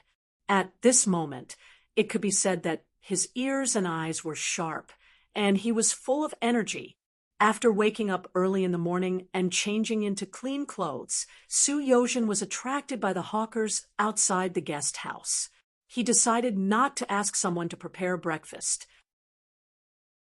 Instead, he decided to go out for a walk and try the local snacks.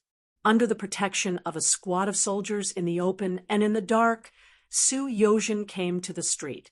He saw a very bustling scene, a street market that was not inferior to the morning market of the capital. When he saw the people in costumes of various races walking in a friendly and harmonious manner on the wide street, and the peddlers selling food, clothes, necessities, and toys were next to each other, and there were people standing in front of each stall, he could not help but ask the guide arranged for him by the guest house curiously, "Everyone is from different races. How can they get along harmoniously? How can the language problem be solved? What if there is a dispute?" The guide was a man in his 30s. He was originally a squad leader of the new army, but his leg was injured in a battle.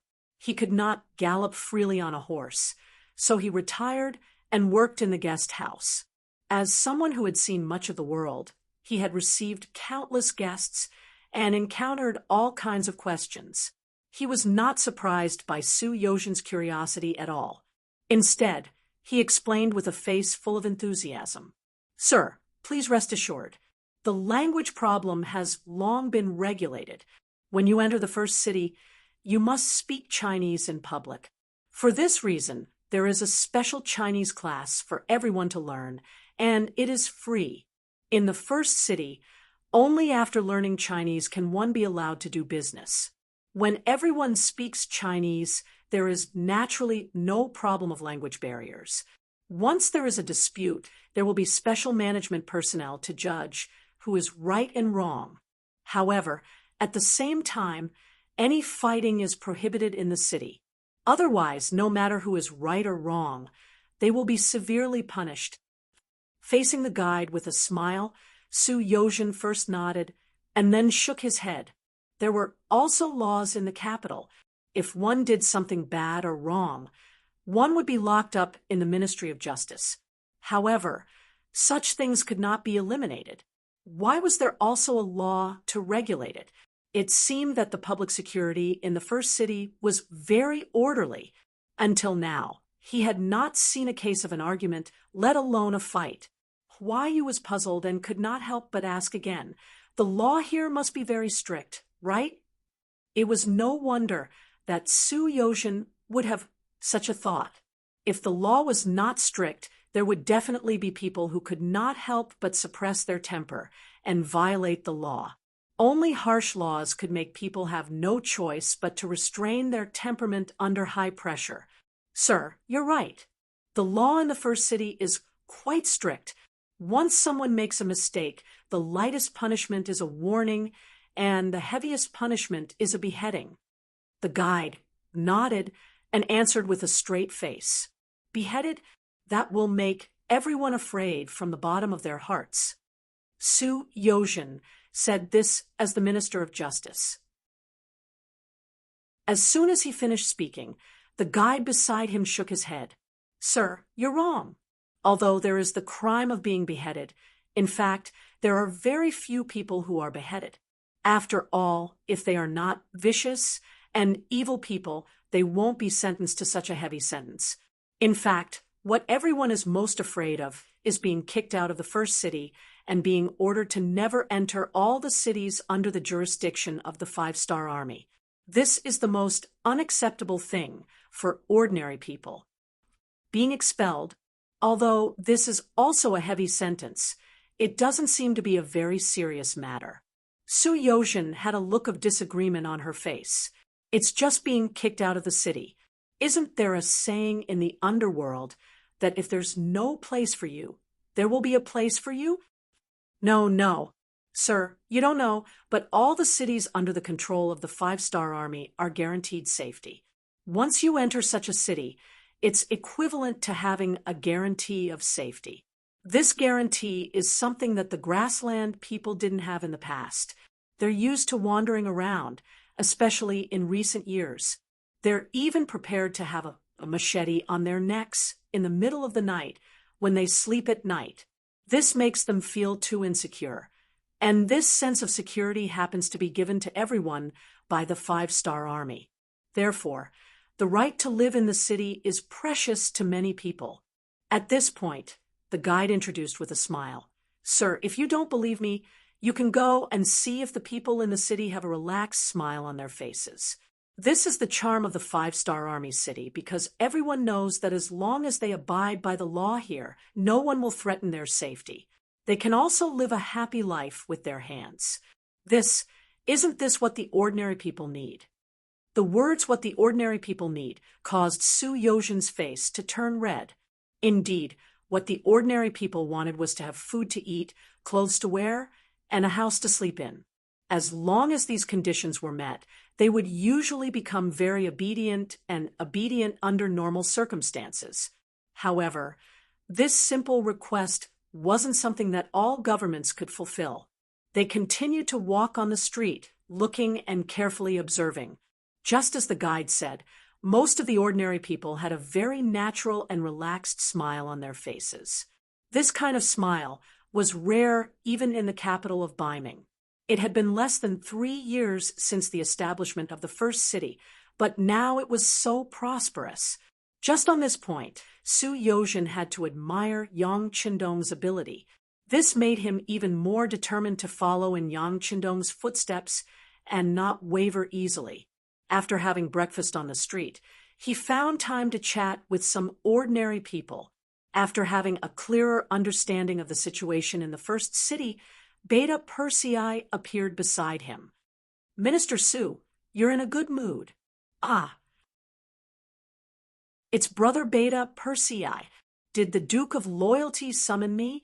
At this moment, Su Yozhen's attitude became more respectful. That's right. I went to the guest house and found that Sir Su was not there. It turns out that you're here to check on the situation of the people. How is it? When are you going to see the young master? Beta Persei said unhurriedly. Originally, Yang Qindong's order to him was very relaxed, and everything was based on Su Yozhen's own decision.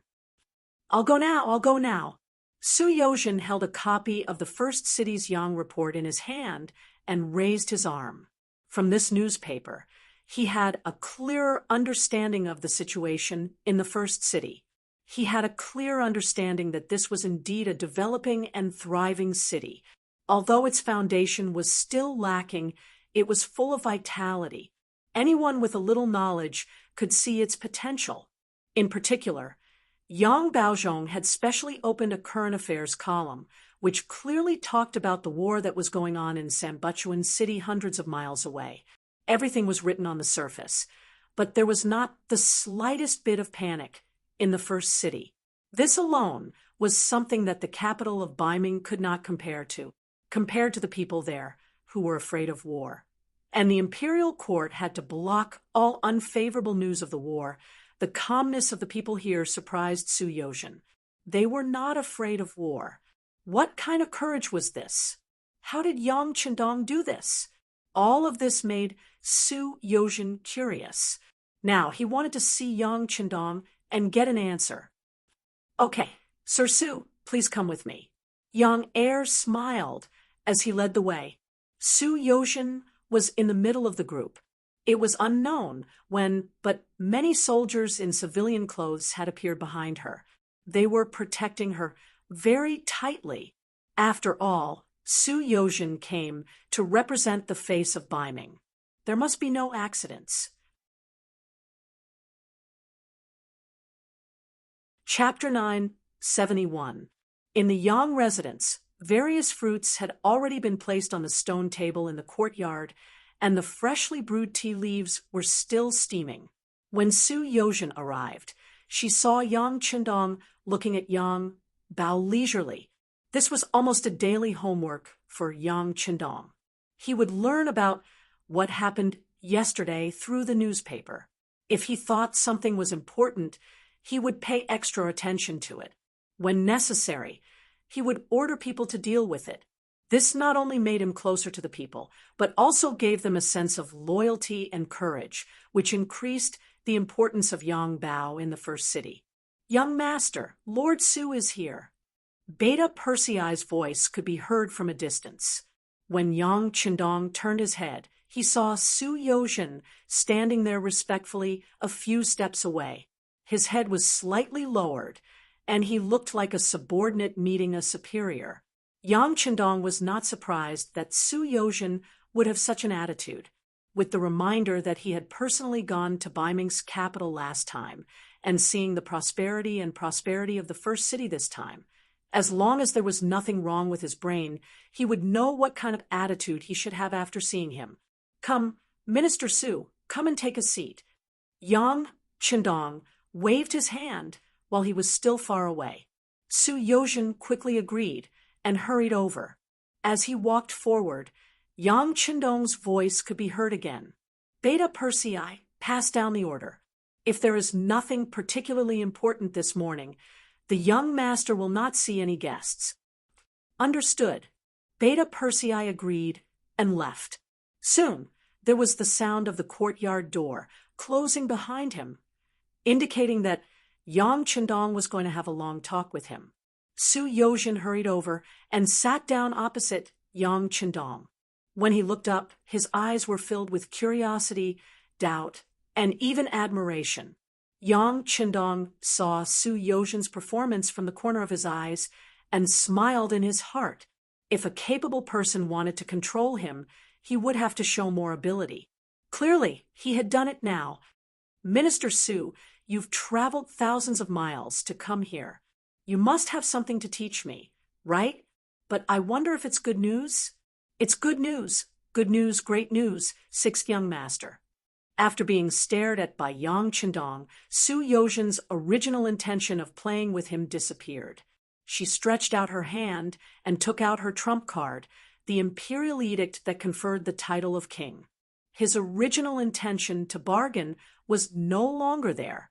The only thing left was how to make Yang Qindong happy and please him. "Sixth young master, this is the imperial edict of bestowment that I have spent a great deal of effort to get from the Daizong Emperor. Please take a look and see if you are satisfied. Coronation Imperial Decree." Yang Qindong, who had originally ignored everything that had happened, had a change in expression at this moment. Yang Qindong had tried many times to be bestowed the title of king, but the great Ming dynasty's ancestral system was there. It was obviously difficult and not easy to succeed. But as the Yang faction's influence continued to expand, this thought also faded away. Could it be that if he didn't become king, he would have no power? Could it be that if the great Ming dynasty didn't recognize him, his Yang Xie wouldn't exist? He just didn't expect that a good thing, like being bestowed the title of king, would fall on his head when he had already given up on it. With a trace of excitement, Yang Qindong opened the imperial edict under the golden cover. Holding the imperial edict in his hand, he looked at the words one by one. After a while, Yang Qindong's voice sounded with a sigh. "Bugnam of Gojoseon, although there are other motives, the Daizong Emperor has indeed put in some capital this time. Presumably, the things he needs me to do won't be too small." What kind of person was Yang Qindong? How shrewd and ruthless was his vision? Just the title of Bugnam of Gojoseon made him see a lot of problems. There was no need to mention the word marshal. His various actions had already proved that this word was really appropriate to use on him. The word south had some meaning. It meant that the small countries of the southern barbarian that Yang Chendong occupied were all in the south. He himself should also be in the south. As for the matters in the north, he didn't need to worry about them. Although it was just a title, the Daizong Emperor of Ming still expressed his intention.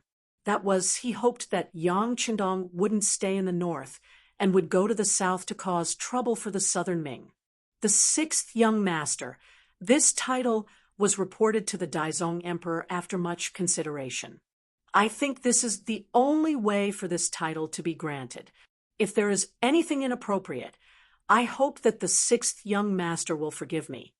Su Yozhen lowered his head and said these words with a slightly guilty conscience.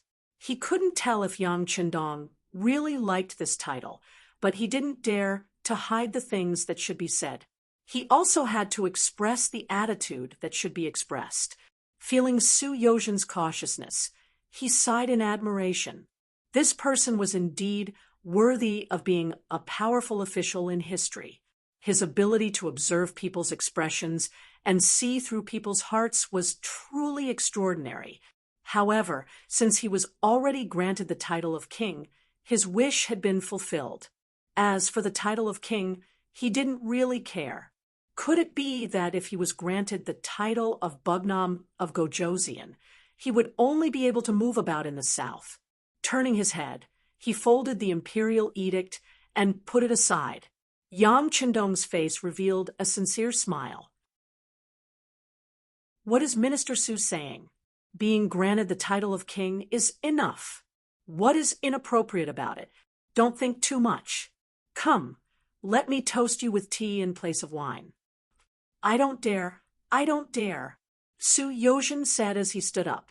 Yang Chendong had already laughed heartily and drank the tea. Then he gestured for Su Yozhen to sit down. Minister Su, there are no outsiders here. It's just the two of us. There's no need to be so formal. I won't call you minister anymore. How about I change it to Brother Su? That's good, that's good. Su Yozhen nodded continuously. From the moment he entered this small courtyard, the initiative was completely in Yang Chendong's hands. What he needed to do was to conform to this person. Yes, Brother Su, in order to achieve this imperial edict, you must have put in a lot of effort. Tell me more about it, Yang Chendong asked with a smile on his face. He had thought of many ways to achieve this, but failed. Now that Su Yozhen had done it, he wanted to reward him.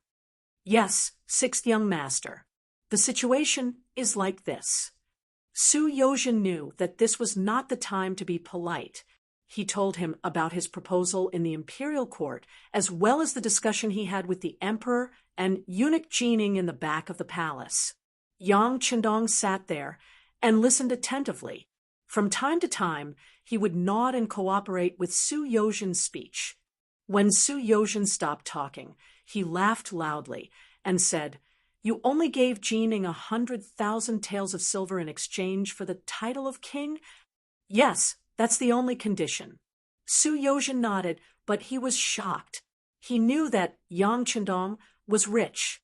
The goods sold by the Beyond Heavens Trading Company in the capital were all profitable. 100,000 taels of silver was not a problem for him. However, transporting food to Sambuchuan was not an easy task. No matter how he looked at it, this person did not seem to care. Without Su Yozhen's shock at the imperial court, Yang Chendong spoke again. "All right, if it's only a small matter, this king can agree to it right now." At this moment, he considered himself to be the Bugnam of Gojoseon. After saying this, he said generously, "Brother Su has worked hard this time. Naturally, you should be rewarded. How about this? I will give you 200,000 taels of silver as a reward." This way, she could earn 200,000 taels of silver. Su Yozhen's heart was naturally overjoyed, but her face still had to put on a look of refusal. "Aya, sixth young master, you can't do this. You said that we are on the same boat, and I will be your subordinate in the future. How can you give me money like this? I have to give, I have to give. If you have done well, you should be rewarded. This is my rule. All right, Brother Su, I will not refuse. If I continue to refuse, I will only think that 200,000 taels of silver is too little. All right, then thank you, sixth young master. Su Yozhen immediately stopped talking. He knew what it meant to be insatiable. He also knew that such people were the most disliked. He knew when to stop. Yes. Seeing that Su Yozhen was so tactful, Yang Qindong smiled in satisfaction. Then his tone changed. With just this small benefit, I'm afraid it is not enough to make this a reality. I think Dai Zong still needs to give a gift. How about this? Give him 5 million taels of silver. Give Dai Zong 5 million taels of silver? When he heard this, Su Yozhen's eyes widened. He didn't know what was wrong with Yang Qindong to say such a thing. Could it be that he had too much money? Even if others didn't ask for money, he still wanted to give them money? Su Yozhen had wrongly accused Yang Qindong. Yang Xie had opened up a business path. Many of the products were not available outside. He had indeed relied on this to make a lot of money. However, ever since Yang Xie was established, it was not an exaggeration to say that he spent money like water. Especially after occupying a piece of land, he needed a lot of money to build it. Many of the small countries that he occupied had not been able to fully display their usefulness. There was no way to get back the money, and they still needed Yang Xie's constant financial support. One place was like this, 2 places were like this. When the land was like this, Yang Xie did not have a lot of money in his hands. Although it could not be described as having too much money to make ends meet, he still needed to think carefully before casually giving out 5 million taels of silver. Even though he knew this, Yang Qindong still did it. The reason was because of what Su Yozhen said. Dai Zong had written an imperial edict, but if he wanted to announce the matter of him being crowned king, he needed to wait for Yang Qindong to resolve the crisis in Sanbulachuan City. However, would the truth really be like this? Would Dai Zong go back on his word? Right now, he didn't want to see the 200,000 Ming soldiers fall, so he had no choice but to crown himself as king. Once the crisis was resolved, if he didn't want to, he would have 100 or even 1,000 reasons to not fulfill his promise. At that time, what would Yang Qindong do? Would he start a war with Ming? Let's not talk about whether or not she had such strength now. Just the fact that once the war started, it would be a kind of damage to the Han people. This was far from what Yang Qindong wanted to see. Thus, in order to prevent him from breaking his promise, he had to give Ming 5 million taels of silver. You're tuning in to the Mystic Fist YouTube channel. Don't forget to subscribe and join us on this journey to catch the most captivating stories.